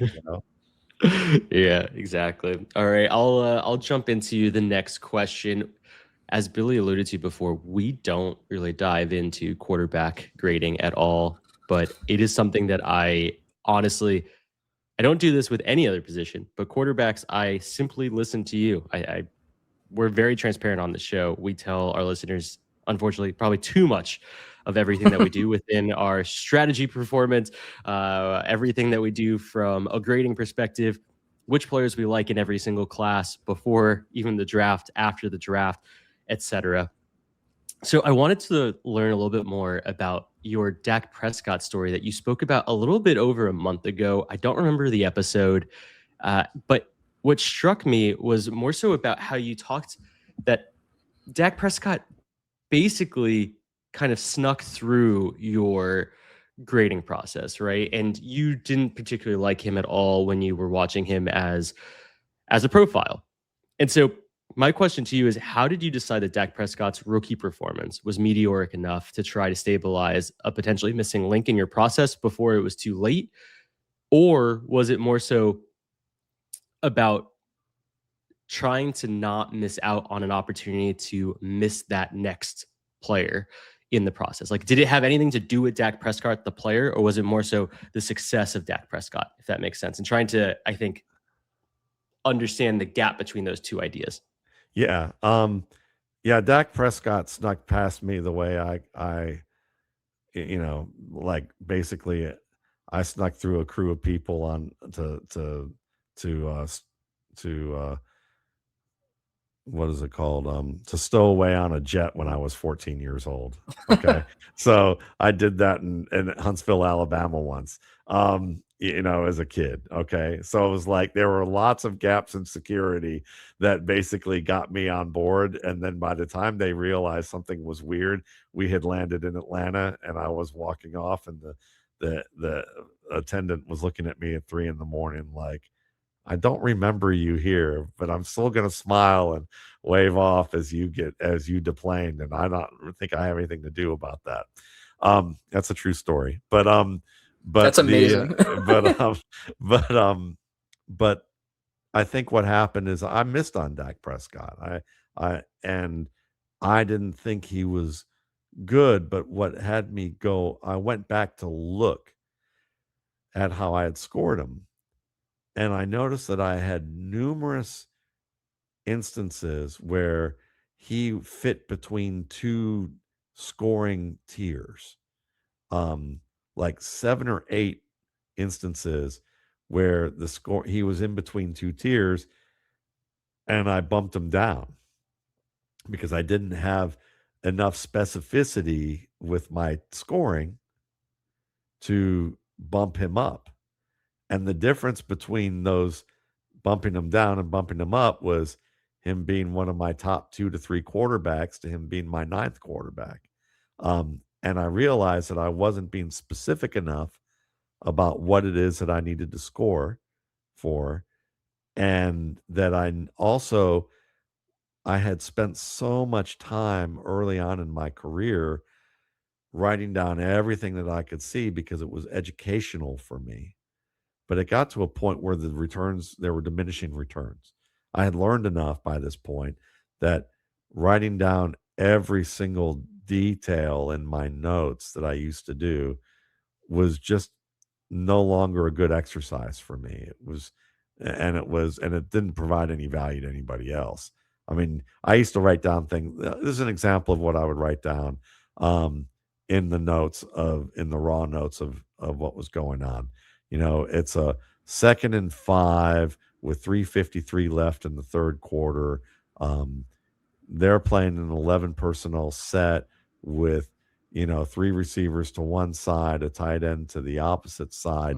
The running back is flanking the quarterback. I'm looking at a nickel where the 2 safeties are located in this direction, and then he moved. I mean, we haven't even gotten to the play yet. And I'm writing down everything, even down to that the line shifted and these types of things, because I was trying to learn and I was trying to play. And what I learned was playing I Spy and noticing as much as I could helped me make connections to things. And then I could do deeper research. But after 10 years of doing this, 12, 13 years, it was costing me how many games I could watch. And then at that point, if I watched 2 or 3 extra games and I could chart certain things, I couldn't even chart quarterbacks doing all of that because of everything that I was doing. So it got me to a point where I was like, I'm missing out on better analysis tools now that I've learned the basics because I'm still doing the basics. I've ingrained those basics. So he was a great example for me to understand that I had to get past the basics, start charting more information, defining things with more granularity so that I could have differentiating values between tiers that were more specific. And then that would help me score with greater nuance. And I just didn't have enough nuance there with Prescott. Yeah, it's really interesting, mainly because one, we don't have a process for grading quarterbacks, like I alluded to before I stated the question, and it's so unique to listen to you talk through, I think, those finer details, even when you're talking about route running with wide receivers, right? Like those are the key pieces that will raise the wide receiver 4 to the wide receiver 1 very quickly because of those small fractions that make someone quote unquote elite or something that we haven't seen in the past. I remember when and I mean this with no bias as a Giants fan. I had Malik Neighbors as my wide receiver 1 prior to the NFL draft, and he was one of those receivers that you just watched, and the way in which he dominated at basically every single phase of the route was just something that we hadn't seen in a good several years, right? Like Yeah. the way he was dominating was just something special. And honestly, he was doing the same thing before he ended up absolutely blowing up his knee last year. Like I hadn't seen a wide receiver perform at that level like he was in the first, 3 weeks of the season. And it's really unfortunate, the injury that he had. But I think it's those small refinements that make these individual players so significant, that make me wonder, like, are there individual players like a Jackson Dart and a Tyler Shuck who showed signs of success, but are they really just noise in a lot of the process? If we were to try and go back and refine our process, if we might have missed out on a player like that. I'm not saying that you did, because I think Jackson Dart ended up QB3 for you with relatively like high-ish demand, in the sense that he wasn't falling out of your relatively higher tier. And then Tyler Shuck, I think, fell into the next tier just behind Jackson Dart. So it wasn't like either of them failed within the process, but they still didn't get necessarily as high of grading as a Jalen Milroe, who I understand from a ceiling perspective, significantly better athlete, probably physically can do a hell of a lot more than either of those two guys, especially Tyler Shuck's knees and Jackson Dart's brain. And so, I think like all of those things are really important to kind of bring into the purview of this conversation. But I think they're great examples because a lot of the community was relatively down on both of those assets, including myself. Like I was very upset that Giants actually ended up drafting Jackson Dart, especially trading up to go get him. Yeah, that's a great question. I mean, I had Dart 5th and Shuck 6th on my board. Now, as we all know, if I think rankings suck, and I'm more of a tiers guy and also more of a score guy, like what the score says. And for me, on my 100-point scale, anybody with a 76 or over has enough. They meet the minimum to ride the ride of potentially learning to become a starter in the NFL. Now, the closer you are to 76 on that low end, the harder it's going to be. Whereas the closer you are into the 80s, the more I believe that you can withstand the whiplash effect that's going to happen as a quarterback. And that whiplash effect is this. You start off in an offense, usually in the NFL, where they tailor it to simplify what they're doing so that they can have you do what you do well. And NFL defenses really aren't playing against the quarterback. They're not playing the man. They're playing what NFL schemes do. And then as they accumulate tape over the course of 8 to 10 games, they start to then implement game plans to try and throw off the quarterback. But they're not doing it all at once. They're not going to go, here's 5 things that we think we can stop Jackson Dart with. They're going to say, what are 1 or 2 things that we can try and throw at him a little bit here and there without, disguising it well enough that we can see whether or not he can handle it. And because we don't know for sure, the sample sizes are still small. So you may see a mistake that Dart makes and goes, was that a mistake because he doesn't know how to do this? Or was it just a convenient, brain fart? Or was it something that he generally knows how to do, but, we'll never see that mistake again? Well, we don't want to game plan an entire game over something that turns out to be one rare mistake, and then he just rips us to shreds. So they tend to build these books against quarterbacks that take a good 18 to 30 games to really build. So most scouts know it takes a good couple years before they truly know what a quarterback is or isn't. But the problem is that runs up against the executive branch of the NFL teams, where they listen to a lot of Skip Bayless and Stephen A. Smith and Colin Cowherd, and then they have friends who are in the steam rooms with them in the country club or in the owner's box or in meetings with sponsorships who are also listening to this stuff and feel like because they have money that they're experts at football, and start telling these owners, you guys gotta consider this quarterback prospect. I heard about him from Stephen A. Smith or from Colin Cowherd or Skip Bayless, and you guys are really missing the boat here. Everyone's talking about it. And they think that, and they end up foregoing all the process that they're paying for beneath that because they're worried about PR more than they are about the actual process. So what happens is that these players get rushed into duty too quickly. They have instant success because everything's geared down for them to be successful early. But then when the defenses start saying, "Okay, we're gonna play you," and we think we know what you can't do, slowly but surely you start to see a little bit of regression, usually in season 2. And then everybody starts to worry, and either they get better because they overcome that and show that they can improve, um, and they grow from it, or they're the same guy they were in college, and it never gets better, and there's damage control, and these things happen. So when I look at a guy like Dart or Shuck, I totally expect that these guys to have early success if the system's good enough and there's good surrounding talent.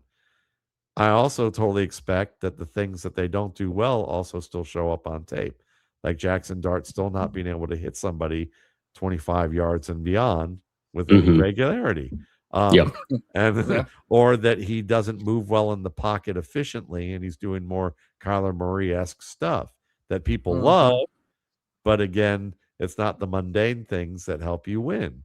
Or Tyler Shook, he's got a good team around him, and he's got Kellen Moore, who's doing a great job of working with him. Well, let's see how year 2 goes, because Brock Purdy started strong, and I like Brock Purdy, but he also had some tough moments where they played that Bengals game, and he threw 2 interceptions, and people were all ready to write him off and say he wasn't an NFL quarterback, when it probably was the best game I saw him play outside of those 2 late interceptions, and showed some really high-end quarterbacking. But people, again, don't know what to look for. So I think that for me, I expect that there's going to be a roller coaster ride with most quarterbacks. And that's what that's how it's built and why it looks the way it does. That makes a lot of sense. I think we naturally, I want to say, have adapted to this. I think the community understands that there's usually that quote unquote second year regression, especially for quarterbacks, and yet we like to pretend that it doesn't exist. Right? Like for whatever reason, CJ Stroud, everyone was just like, I'm going to pay top of dollar for him at the end of year 1 because I think he's going to be, QB1 moving forward. Jaden Daniels probably not a fair representation of that just due to the health in year 2, but you could definitely see from early season, there were probably some refinements that needed to be worked on regardless. Cliff Kingsbury probably didn't help at all. So that is, in its own right, a hindrance. But then I even think about someone like Bo Nix, who I think we saw so much positive communication about. I think he's probably one of the better locker room type quarterbacks in the modern day. He wins a lot based off of his great PR, but his actual play and his ceiling output is particularly low, honestly. Like he's just in a situation where, to your point, Matt, he has a lot of these plays where he can run outside the pocket for a 15 or 20 yard gain where we don't typically see it from a stylized quarterback like himself, and people blow it way out of proportion. And then he plays through an ankle break, and he's now, he has superhero like qualities. And so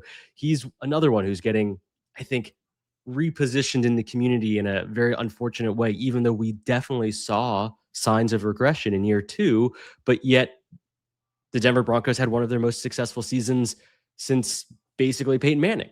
So it provides a very unique perspective trying to counter, I think, a lot of what's happening in the dynasty market very regularly, even though the market itself is aware that these things are going to occur. And a lot of that year 3 onward is still relatively unknown, but yet the market push back someone who I know you love in Caleb Williams, right? Like we saw the antithesis to that, where it was like his success last year was not given to him, right? It was only given to the head coach. It had nothing to do with Caleb. It had everything to do with Ben Johnson. And it's just so funny to me because he was a prime example of someone who was thrown into one of the worst situations for a rookie quarterback, ended up having a relatively successful year from both a fantasy production perspective as well as a tape perspective. And yet, for whatever reason, there were people out there saying that he was one of the biggest busts of all time. And yet you see him in year 2, he had some, I would say things that he needed to work through, I think adapt to, especially from a schematic perspective. He had to learn a whole brand new offense, probably a significantly more complicated one, truth be told, than what he was learning under the, why am I not remembering? Because he's the not old, worth remembering. yeah, he got fired from Dallas, the DC. Oh my God, what is his name? Anyway, Matt something. Matt Nagy? Eberflus. Eberflus, yes. There it is. Eberflus. Yeah, there it is. And yeah, it's just so interesting to me that like when the players do what we don't expect of them, I think Caleb was set up to fail in year 2, but yet people don't talk about his success in year 2 like it should have been. Like he's doing the exact opposite of what we expect of quarterbacks, and that's exactly what we want to be seeing. And yet I think he gets pushed down for whatever reason in the community, and he's just such a unique example. Anyway, I know we've talked a lot about quarterbacks here, and we don't really know as much as you do. So I guess it's probably best for us to transition to maybe tight ends, and I'll hand that over to Billy. No, that was great stuff, Jake. I do think I think what you just highlighted is how little most people know about quarterbacks and why they misevaluate them often, especially going into, year 2 and beyond. So that's great stuff. All right. Yeah. Let's kick it over to tight end real quick here. I'm actually pretty interested in this because I see a lot on Twitter these days, a lot from one account specifically. But in general, I see a lot of this about fantasy players overvaluing blocking, right? Being like, well, it's going to get them on the field, or it's going to, make them more versatile. But I see a lot of pushback to that. So I want to ask you, Matt, like how important for fantasy specifically do you think blocking is at the tight end position? Well, I think 10 years ago, it wasn't that important at all. It was just important enough that you could block in open space, whether it was on screens and RPOs as a stock blocker. I think that was important, and that you had just enough baseline technique and size and length to be able to be a part of double teams when you're at an inline tight end. But most of the time, you're blocking on the backside of a formation on a run play. So as long as you're just not completely Olaying the guy, then you're okay. You just have to be an obstacle. And if you can block defensive backs and some linebackers in space, that you're successful on that realm. So that wasn't as important. But that's changing because as we've seen in the past few years, the running game has returned in terms of how productive it is. And the reason it's returned is because all these defenses are defending the spread with these cloud coverage or these coverages that are umbrella coverages that are, cover 3, cover 4, cover 6, looks where you have a lot of defensive backs in the secondary. And then on top of that, you're getting out of college are athletes who are fast and lighter in the front 7 of, in the box. Those defenders are vulnerable to the run. They can cover the field, the width of the field well, the depth of the field well, but they're not good at holding up against the run. So it makes total sense, and we've been waiting this for years, is that the offenses were going to eventually say, you know what? The best way to solve this, we can't throw over their heads anymore with regularity.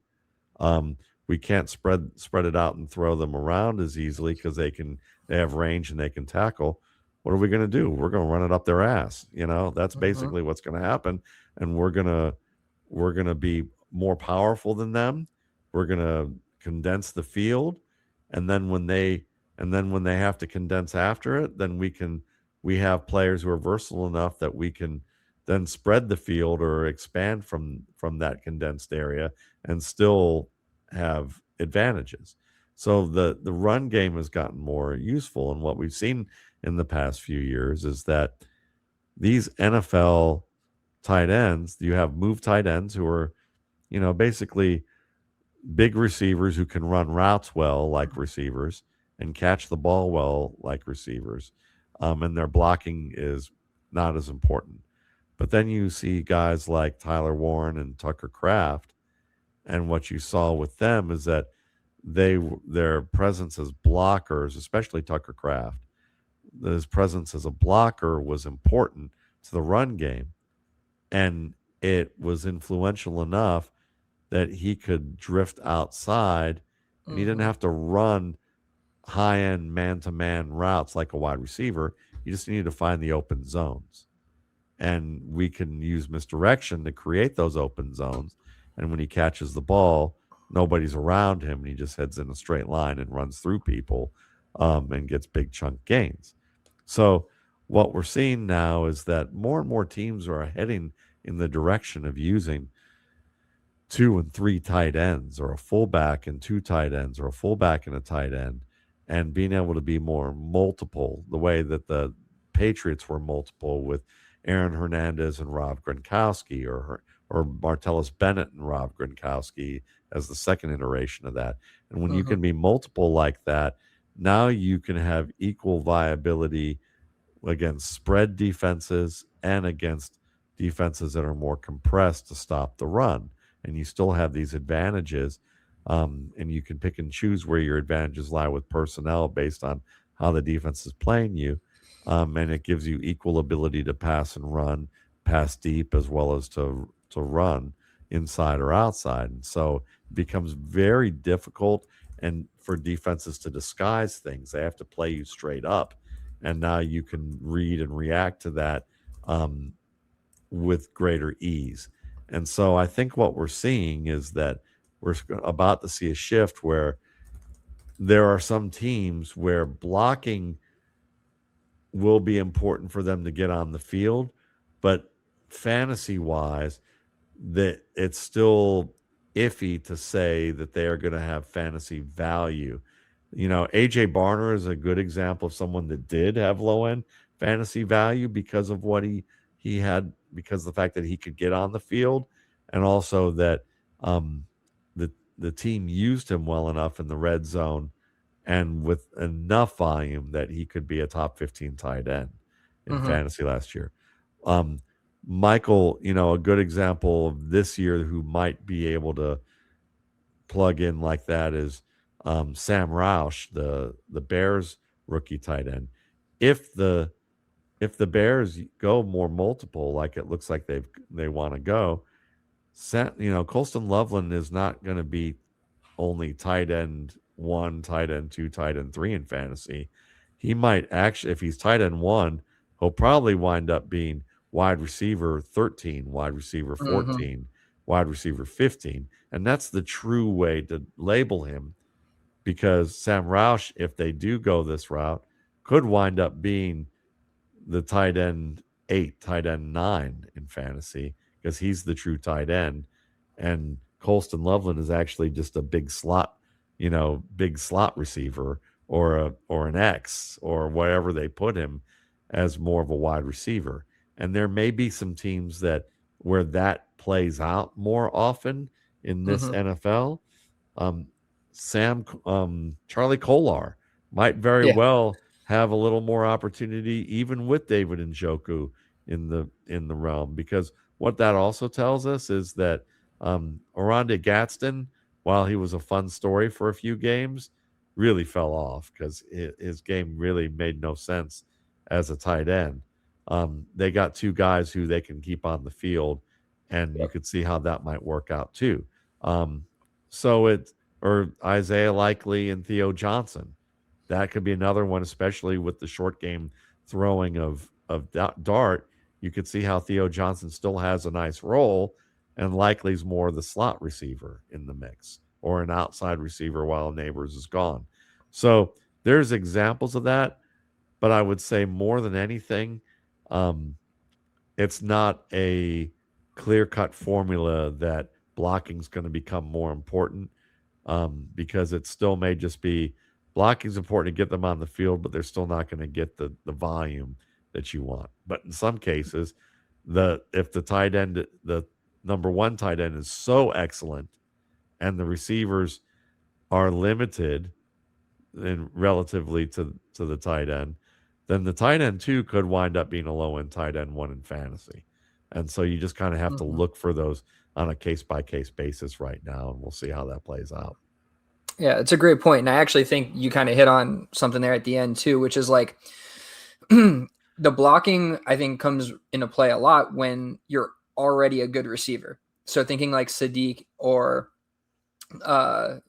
Stowers, right? Both of those guys. So we know that they're pretty talented receivers, but are they good enough blockers to have full-time roles and increase their versatility within the offense to the point where, like you were discussing, the defense can't, it kind of has to play it straight up in a way, right? They can't disguise things. They can't put a cornerback on the tight end, right? They need to put a linebacker, and now you have a mismatch. So I think that's where I think the conversation gets misconstrued or convoluted sometimes, where it's like, I don't think anyone is really saying, if you're a good blocker, you'll get on the field and you'll be getting volume. That's definitely not the case. It's, you actually have to be a quality receiver as well. And then if you can be an excellent blocker, now you're George Kittle, right? But if you aren't an excellent blocker, where does that leave you? So I kind of, this conversation is definitely more about like Stowers and Sadiq. So is in New York, is that what they're trying to do there with Sadiq and Mason Taylor? Is Mason Taylor supposed to be more of the inline, like Sam Roush-ish role, even though that's not, I know he's not that good of a blocker necessarily. And Sadiq is just going to play kind of more big slot, or, so like, how do you see Sadiq and Stowers? Do you think that they can have like enough success with just being those receivers, or do you think that they have enough blocking or potentially can develop as blockers enough to become more full-time? I think a good guide for this is to start with Stowers and then try to apply that template to Sadiq. Okay.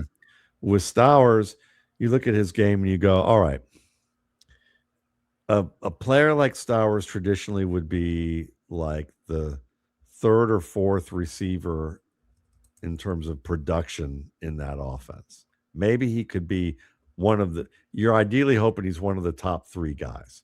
Okay. Like at best, he's Brock Bowers. At worst, he's, Delaney Walker back in the day, or whatever, as the third option, who maybe TJ Hawkinson before Hawkinson got hurt and they had Kirk Cousins there, where he can give you 700 to 900 yards. And the other guys are still giving you 900 to 1,000 and 13 to 1,500, that kind of thing. So Stowers, what you've got to ask when you look at him, you ask the question: is he when Goddard leaves? Is he someone that you can envision being as better than the wide receiver 3 of the Philadelphia Eagles? And the answer is yes, most likely. Because who were we looking at? Wilson or one of the bench warmers, the second coming of Quez Watkins, things like that. Because Watkins is back. So I mean, you can look at those types of players. You go, yeah, Stowers is probably the better bet to be the third best wide receiver, or the third best receiver, and better than whatever that team's wide receiver 3 is. And so that means that as a blocker, is he good enough to be, on the backside of run formations, helping with double teams, eventually become a lead blocker and a stock blocker? And the answer from what I've seen is he should get there. Now let's apply that to Kenyon Sadiq. Okay.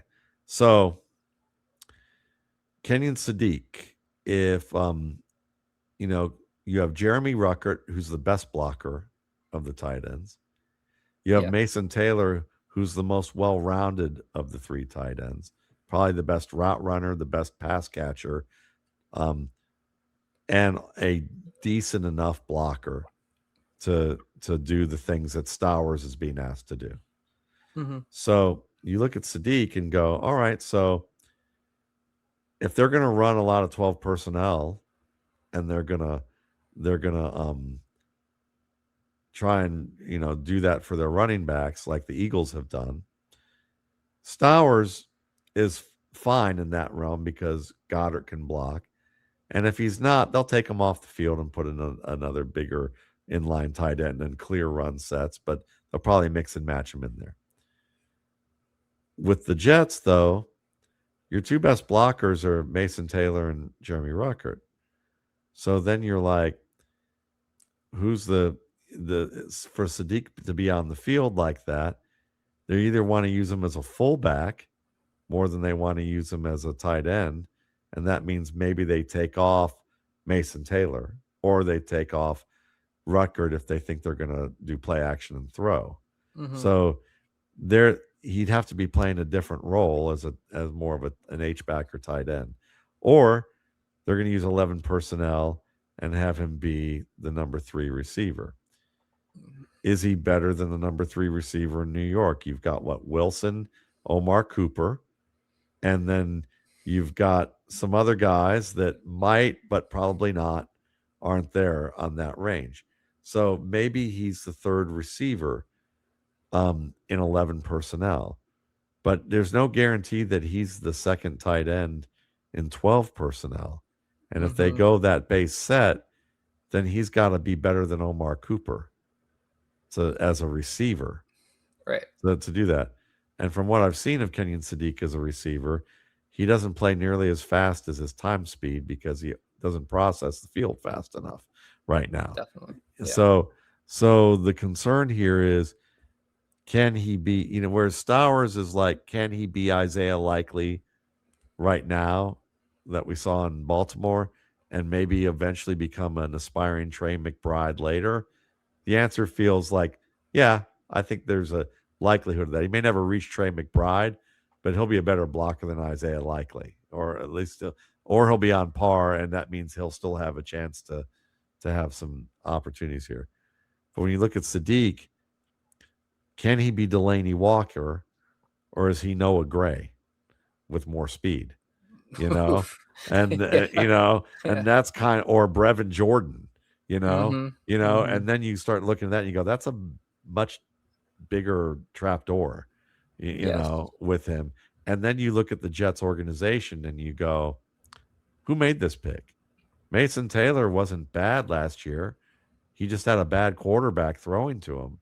And so that was a problem. And you also already know that the grandson of the owner has taken out game balls away from players and handed it to somebody else in the locker room, that he's used Madden ratings to convince his grandfather to make trades. So you have to look at the organization and wonder, is this organizational operating on a level that you trust that the Sadiq pick was a sensible pick relative to the needs of the organization?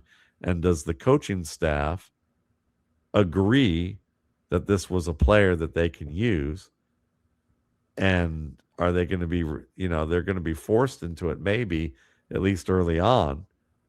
But, I have a lot more questions about Sadiq, and that's the process behind it, is that can Sadiq be better than wide receiver 2 in a 12 personnel set if he's not going to be one of the 2 tight ends? Because it makes no sense whatsoever for him to be ahead of Mason Taylor. But they might try to do it, and then we'll see if he can grow fast enough. I have doubts he will. I think they'll be calling for Mason Taylor or getting him on the field after that. Or if he's an 11 personnel, can he be better than the wide receiver 3?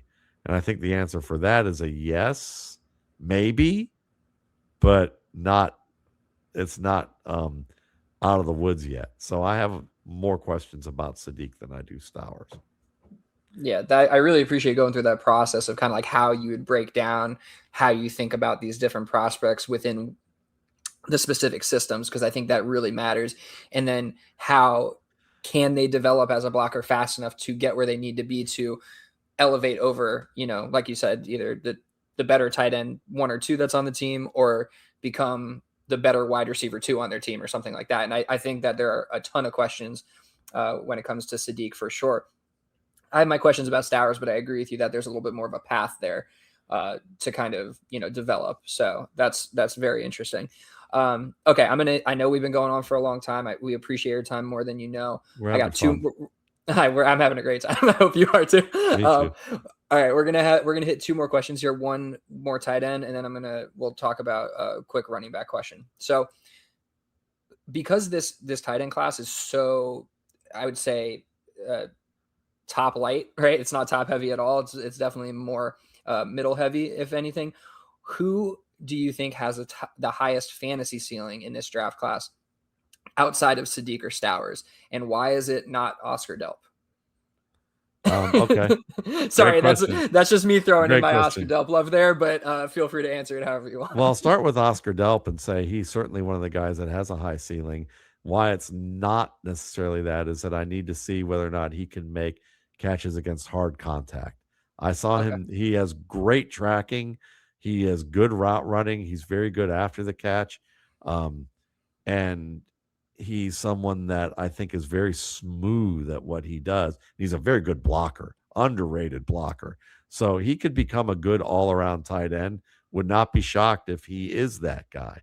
He's probably the safest guy to say could become that player. But if we're just going to say straight high ceiling, no filter, like Josh Gordon level high ceiling, no filter, then Michael Trigg is probably that guy out of Baylor. Good answer. Yeah. But the problem is that, because he's on that Jared Everett level caliber of game right now, and that could grow up to be Jordan Reed in his prime.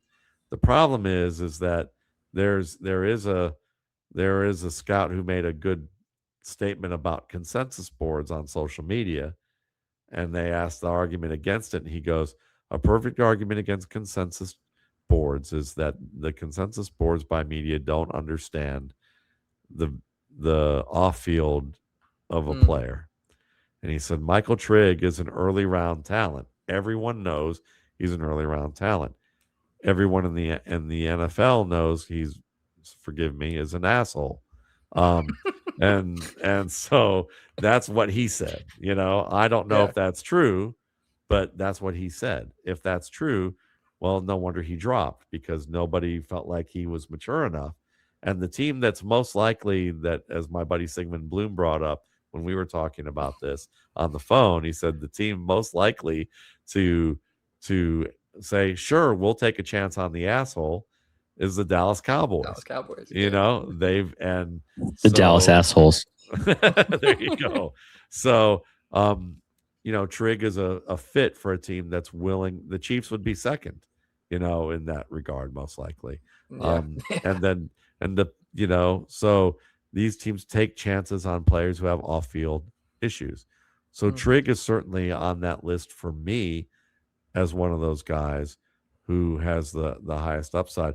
I'm gonna insert a third player into the mix, because now that I know he's straight up 250 pounds and not 235 like I worried about seeing at certain points, I'm going to go with Carson Ryan of the Browns and say that he's the best pound for pound blocker that I saw in this class.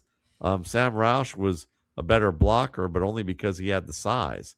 But technique-wise, ability to set up blocks, the range of blocks that he could make, the ability to bait defenders out of position and get position, Carson Ryan was the best. And then on top of that, he's a decent route runner, and he uncovers really well late at the catch point. And I saw him do it with 3 different teams. And he reminds me of Jake Ferguson, one of those guys that you just like, that, everybody's like, oh yeah, he's going to be a good long-term NFL backup for us. And then somebody gets hurt who's been underachieving. They put Jake Ferguson in. And then he's like, yeah, you're not getting your job back. The quarterback likes him too much. He's too reliable. He's too good. He basically is reading the quarterback's mind and is where he needs to be. I think Carson Ryan has already shown that with 3 different quarterbacks, and as good of a blocker that he is. So I could see how with the Cleveland Browns, he winds up replacing David Njoku. I mean, and I'm David Njoku's a fine player, excellent athlete, all of that. But I would joke that Carson Ryan, can be as good of a route runner as David Njoku because all the routes that they schemed him on were straight line routes. They're over routes, they're seam routes. Maybe there's a bend here and there on a sail route, corner route, and then that or a stop route. That's basically what he runs. He's not doing Travis Kelce like routes in his prime, and I think that Carson Ryan can run all those routes just fine, and he's pretty good after the catch. And the blocking that you get is excellent because, with Harold Fannin, you're getting more of that Delaney Walker fullback blocking than you are getting in line, second, sixth lineman style blocking that you're getting with Sam Roush. Yeah, huge credit there on Carson Ryan. I didn't hear anybody else talk about him. And when I heard you talk about him, I was like, all right, let me go give this guy a quick look. And I was enamored as well. I was like, holy shit, this guy can fucking play. Right. And it blows me away that no NFL team saw that really. But I definitely think that's a great shout. And he's in a situation where he definitely could emerge with a role of some sort. So it's great shout. Yeah. There really isn't that much competition at tight end 2 in Cleveland. And just to say, they did give him number 48 early days. Just saying, Harold Fannin 44. There's probably something there. Might be. Hey, I like it. I'm hopeful. I need a reason to stay a Browns fan. There you go. Last time I almost got out of it. They drafted Baker Mayfield, and then I was about to leave, and they drafted Nick Chubb, and I was like, "Oh fuck me, I gotta stay." I just have to. Yeah, we'll hop into the last segment. Just really wanted to talk about running backs, but most importantly, I listened back to our 2+ hour session last year, and there was a prospect that I honestly loved. I loved everything about Jarquez Hunter, and honestly, Matt, you were yourself. You were blunt. You were direct, and you told me about. I shit all over him.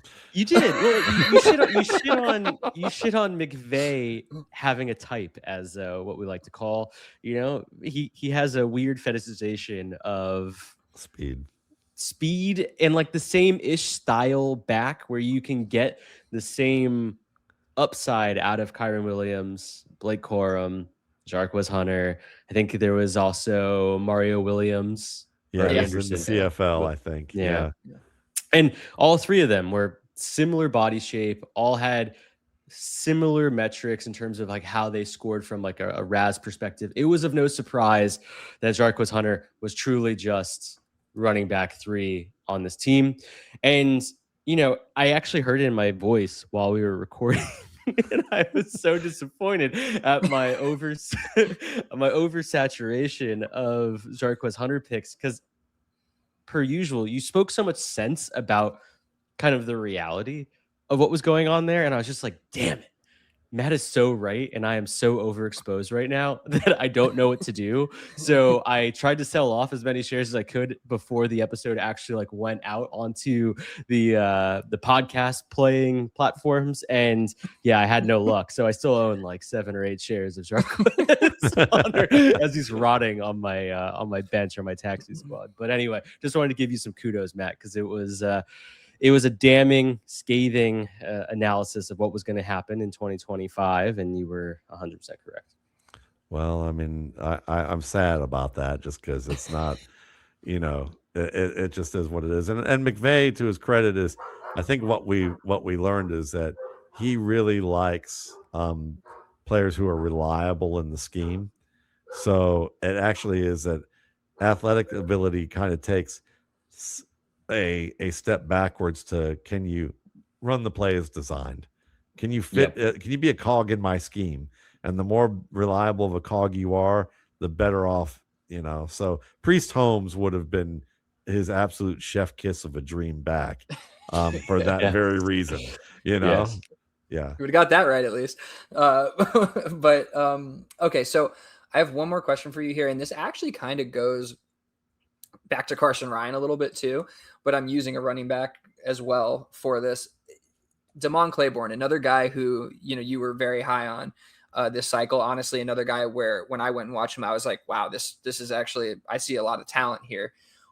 Why is it that when we collectively here watch some of these guys like a Carson Ryan or like a Damon Claiborne and see something there, the NFL doesn't seem to see it? Like Damon Claiborne goes in the 6th round of this draft. I think Carson Ryan might have been 6th or 7th round of this draft, right? Or maybe UDFA. I forgot exactly where he went, but both very late, not much attention, but both guys who, like, objectively, I feel like when you watch them, we may have ranges of how talented we think they are, but there's definitely some talent there. And then especially with this class being underwhelming from a running back perspective, you know, at least especially at the top, I'm just surprised a guy like Claiborne didn't rise a little bit. So, like, do you have any idea why some of these guys like a Claiborne or a Carson Ryan just don't get basically no NFL buzz and really no community buzz either from a dynasty perspective? Like, what's going on there?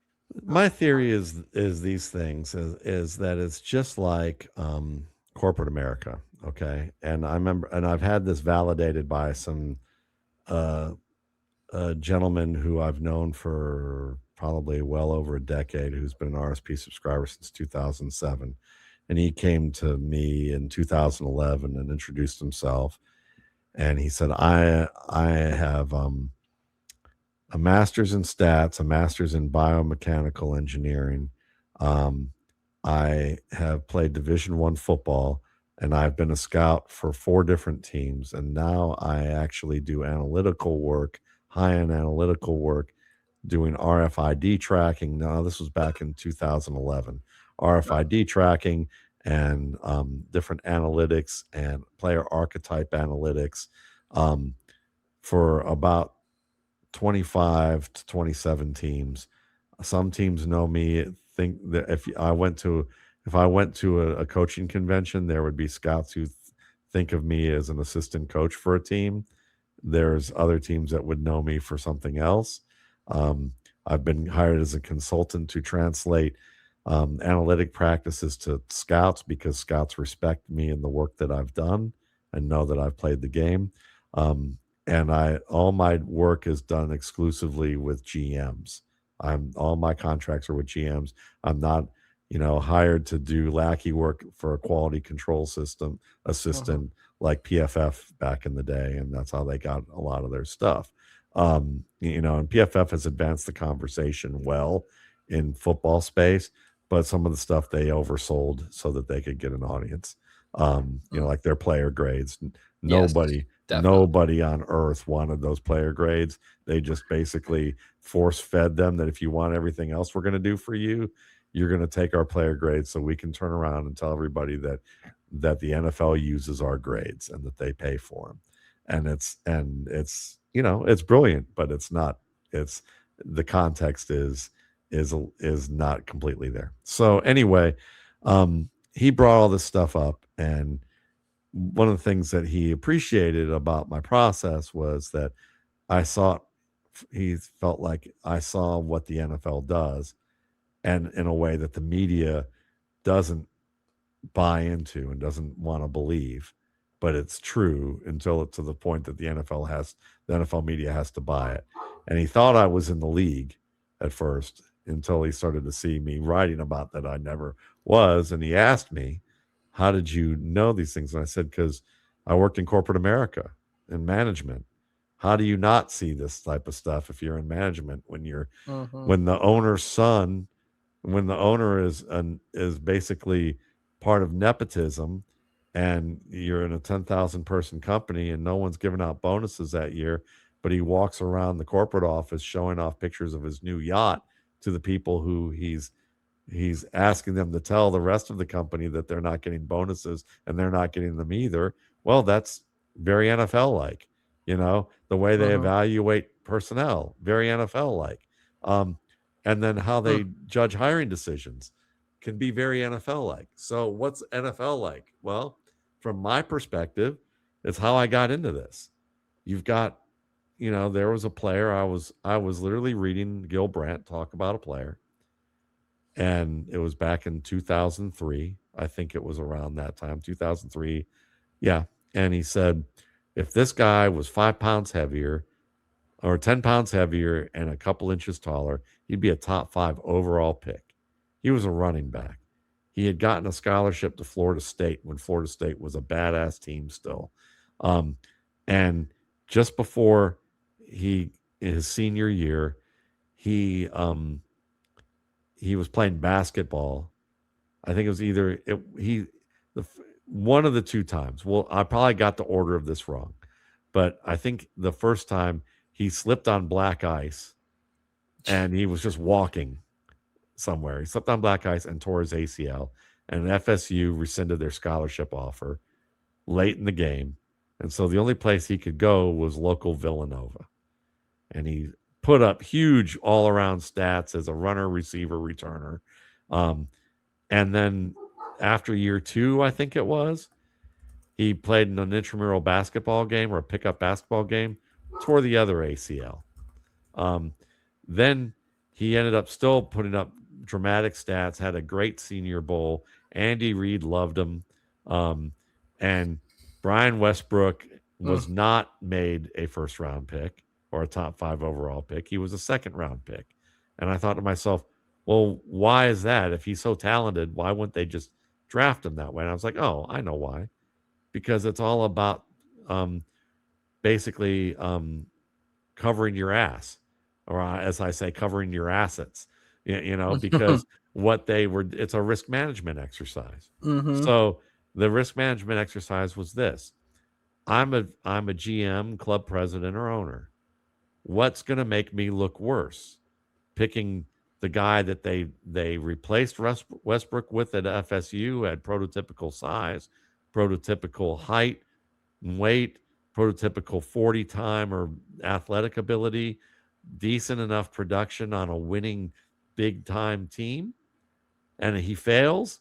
Well, I hit all the bullet points of what supposedly good. It's the equivalent of picking a kid who went to an Ivy League school, who had certain attributes that don't have as much to do with the job as it is just being vetted to fit in with everybody else.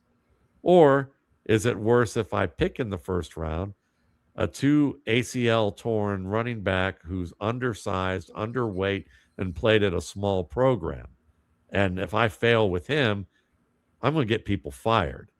It's going to cause turnover. I'm going to look dumb, but I'm not going to look as dumb if I pick the robo running back from a big school, And I think that, and so what happens with these other players is that when they don't hit the bullet points, the fewer bullet points, the more bullet points they hit, the safer they are to pick in the early rounds.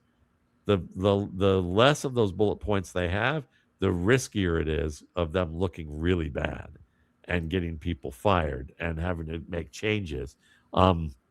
So they'd rather wait on a guy like Claiborne, who's sub 200 pounds, who's really sub 190 at this point. Yeah.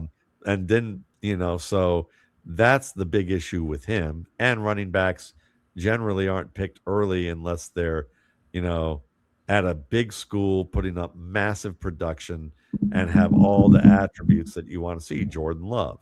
Notre Dame, even if you would say Notre Dame is no longer the school that Georgia, Miami, Texas, Alabama have been over the years, they get the most Midwest and Northeast bias of pretty much any school. I mean, just think of a brand that is no longer what it was. But your mom and your dad and your grandpa and all of them literally genuflect when they hear it. That's Notre Dame. And Notre Dame still gets great prospects. They're still a fine program, but they've slipped a little bit, and they can still, you still get some of that. And then you would say, but relatively, for Claiborne, that's the case. For Carson Ryan, he played at 3 different schools. None of them were big time schools. And he's probably a little older because, I think he did a mission possibly earlier. He's also not 6'6" and 267. And because he's 6'4", 250, and he doesn't run like a wide receiver, all those things don't fit. And also when you look at scouting reports for players, as was shown to me by the person at the beginning of this story, he showed me a scouting report from an AFC South team. That's as far as I can go. On a quarterback who went to 2 Super Bowls and won one. And literally the scouting report was 4 sentences in length. That was the scouting report. So, yes, they do a lot of research and data entry and data design, and there's lots of conversation about things. But, when the guy said to me, your scouting reports are your process is light years ahead of the NFL. Your scouting at the time, and he said, your scouting is not. He said, your scouting is still a work in progress. You're still learning the game, but you know that. And I'm not telling you anything you don't know. And I'm like, no, I got a lot to learn. He goes, there's scouts who are great in the league. And the reports aren't as important as what they have to say in the rooms, and the notes that they keep rather than the summaries that they want to give them. And so I would never profess to say that I'm better than the best scouts in the NFL. I mean, there are some great scouts out there, but my process is well ahead of that and sets a baseline that's higher than what they use to make decisions. And so I think that that's the thing is that they don't the things that they factor in are nutty. Another one that a last story I'll mention with it is, this is brought up in Sports Illustrated, but Russ Landy, was in the room, and there were a couple other guys that were in the room, and this is when Alex Smith got drafted by the 49ers. Well, the Rams were looking at him, and one of their scouts, I don't remember his name, but he was the featured guy in the story, and he's told this story. He told this story to SI, and how he nearly had to be broke. He nearly got in a fight with the team president because the team president came downstairs and said, we want you to regrade your Alex Smith evaluations to the entire staff. And I've got a tape that you guys need to see in order to do this. And this is typical corporate bullshit, okay? Because everybody knows that it's like, oh, you've got a magic pill? What did I not see in 3 years of studying this tape that you've been studying his games for years, where we've got him rated alongside Jeff Smoker, in the 4th or 5th round, that suddenly this magic bullet is going to be the issue. It's like the Instagram, cures for everything, and what it was a 20 play hit tape that you could find on YouTube. Nowadays, all that was missing was the great music and the slick editing that you find now that you can do homemade on YouTube. And they looked at those tapes and literally like, so you want me to grade him based on a hit clip of tapes? And the guy was like, why are you being so disagreeable? And like trying to put it back on him and gaslight him. And the whole reason is that they wanted to take Alex Smith because Gil Brandt gushed about him like a schoolgirl. And said it was the best, workout in underwear and t-shirt, that he's seen since Troy Aikman. And then he got up and pledged allegiance to the flag and genuflect and, started crying on ESPN about it. As good as Gil Brandt was at what he did, it was all hype, and the Rams got so enamored with this idea that they wanted to have the scouts reflect that they made good process decision by, but by doing this. And when the scout who got an argument with him, well, that scout grew up in the 49ers organization, literally, with Bill Walsh. His dad was the head scout for the Dynasty that was the 49ers. So he knew a thing or two about football before he ever went to the Rams and before he was with the Cardinals, and he was with the Niners too for a while. Tony Rosano, I think his name is, and his dad was. I'm familiar with that. Yeah. And Rosano, his dad was the head scout there. They had to separate them because he was like, I'm not doing this. And he was like, and they got into it. And it was all because the GM or the executive wanted to be able to point the finger that the scouts did this and that he could have some backing for his crazy ass decision that he wanted to have Alex Smith as the first overall pick. And the 49ers ended up doing it, and that paid off very well for them long term. I think one playoff win, and pretty good. End, pretty good, Pretty good. Yeah. So that's what happens, I think, in the league is you get this type of dynamic.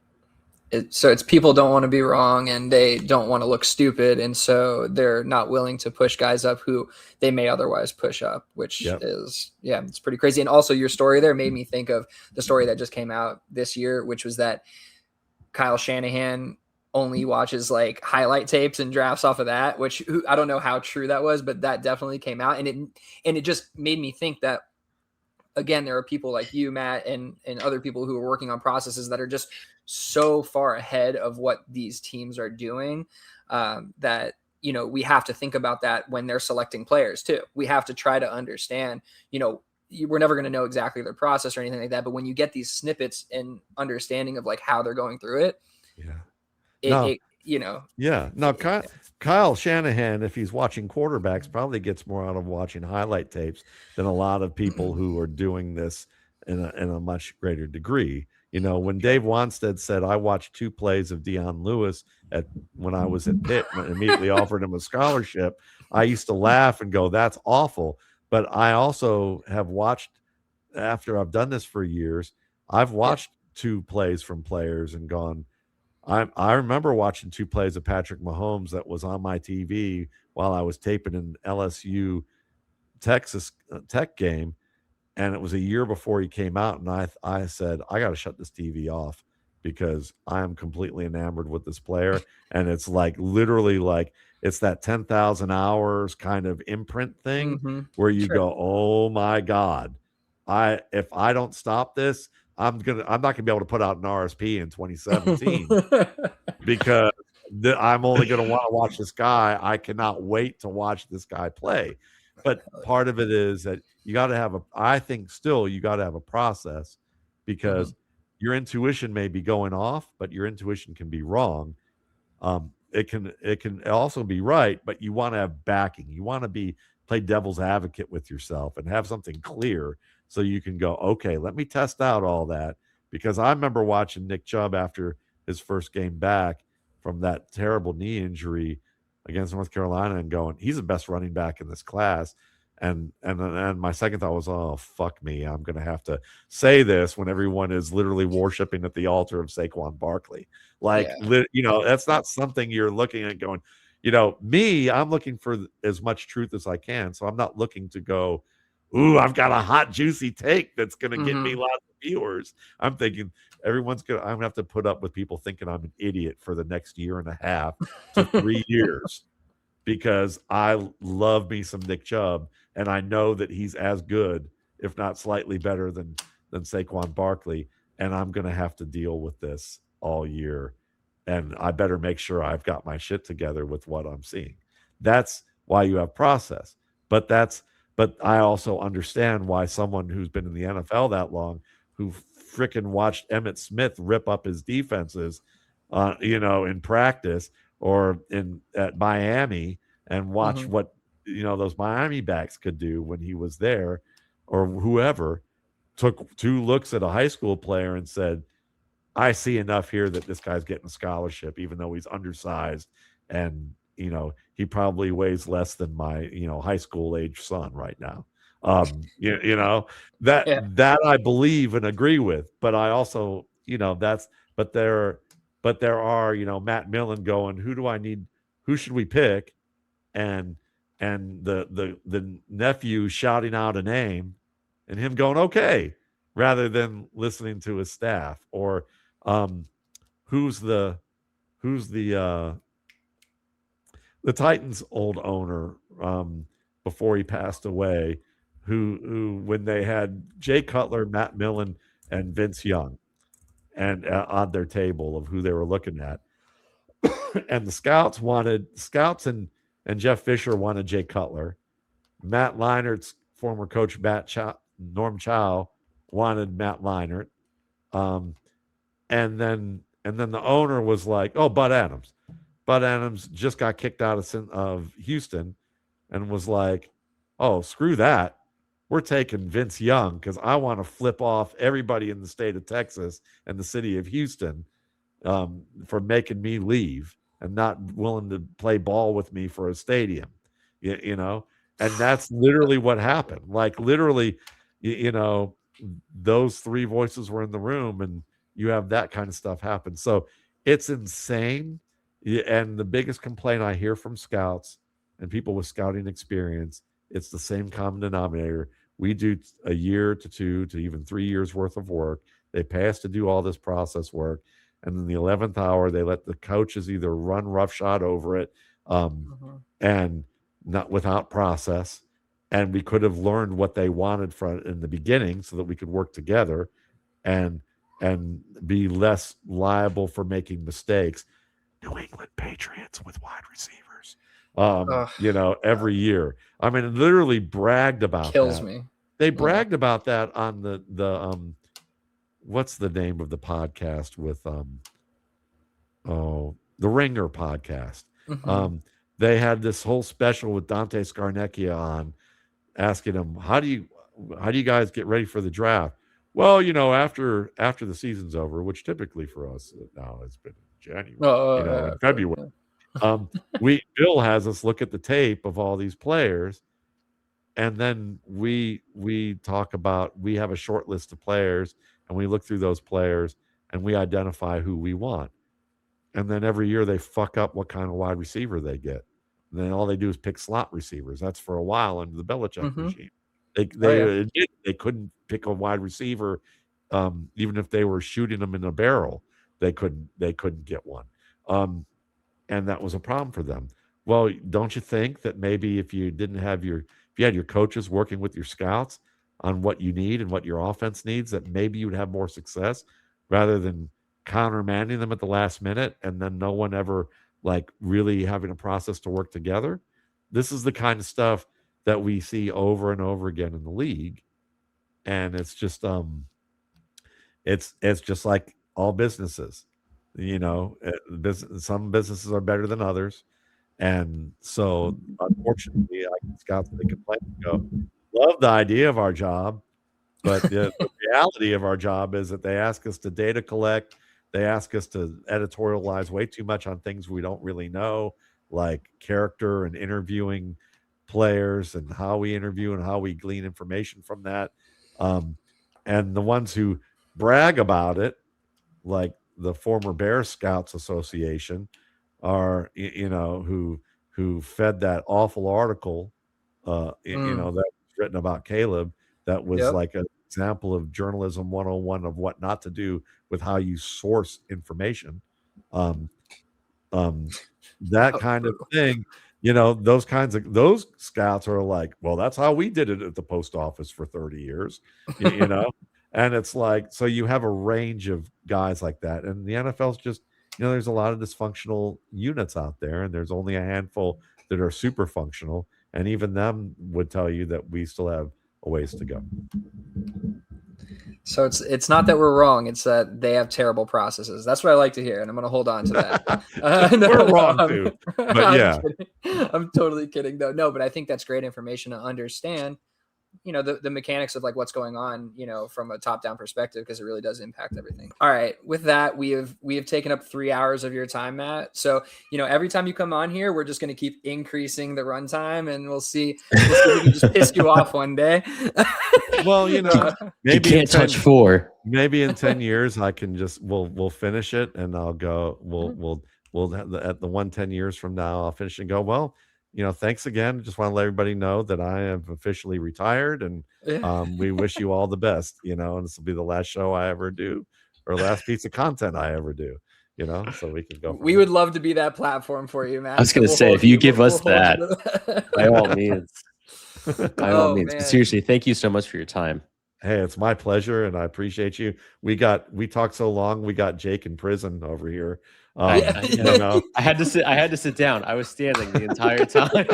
That's amazing. my body legitimately got tired to the point. Oh it's my God. 9:30 here, and I was like, I think Yeah. I'm ready to. We saw start. the room looked pink, and I could see the sun was setting over there where you were, and I was like, he's either in Iowa's locker room, or he's in a or he's in an institutional facility at this point. There's no mattress in here. Oh, sorry, we just got a mattress in here, so we don't even have sheets or anything on our spare bedroom. And so this does look like a prison. Yeah, it looks like I'm in a penitentiary. It's pretty morbid. There's a TV in here that doesn't even have a power cable. See, hey, they got to keep things safe around there. So it's true. I don't know if you know this, but you can't have electrical outlets in the bathroom. Oh wow! In the UK, London? Or in the UK, yeah. Okay, all right. Yeah, in all of the United Kingdom. That's safe, I guess. Yeah, it is technically illegal to put an outlet in the bathroom. So what you'll see is that people will have outlets just outside, and then they'll like power in and then pull it into their bathroom. But yeah, no, it's pretty hilarious. This might cure what's the problem in New Jersey and Staten Island. This is the solution. It might be, yeah. It might be. My God. Big hair, that would be gone. It could be gone. That's too good. That's amazing. Well, I want to leave everybody with just one last thing. Go out and buy the RSP. Support Matt's work. It is incredible work. It is well worth the money. And just big shout out to you, Matt, for being here, joining us every year and giving us the time. So really appreciate you, man. And you got anything you want to say before we get out of here? I just appreciate you guys so much that we get to have an in-depth discussion like this. I know that this format is not for everybody, but you guys have diehard fans, and I appreciate the fact that you guys, if you made it to the end of this, with my stories and rambling about stuff, I appreciate you, and it's fun to be able to do this with folks, and it's much easier to be able to have a 3-hour conversation like this in mid-May when I'm done with everything and I'm taking like a week or two off. And it's a pleasure to do it because, there's the things that you asked aren't the same old things that I answer on a lot of podcasts. And so you get me to ask about the things I geek out over. Yeah. So it's a treat for me. And then, when it's over, I'm going to go, I'll go take my little safety for a walk and go take a nap somewhere for a little bit and gear up for doing projections, to start, the 2026 season in a couple weeks. So thank you. Love it, man. That makes me really happy. And again, awesome spending some time with you and just getting to pick your brain and chat football. So, all right, everybody, we will catch you next time. If you made it this long, you are a degenerate just like us. Thanks for being here. Thanks for listening in, and we will catch you next week. Peace out.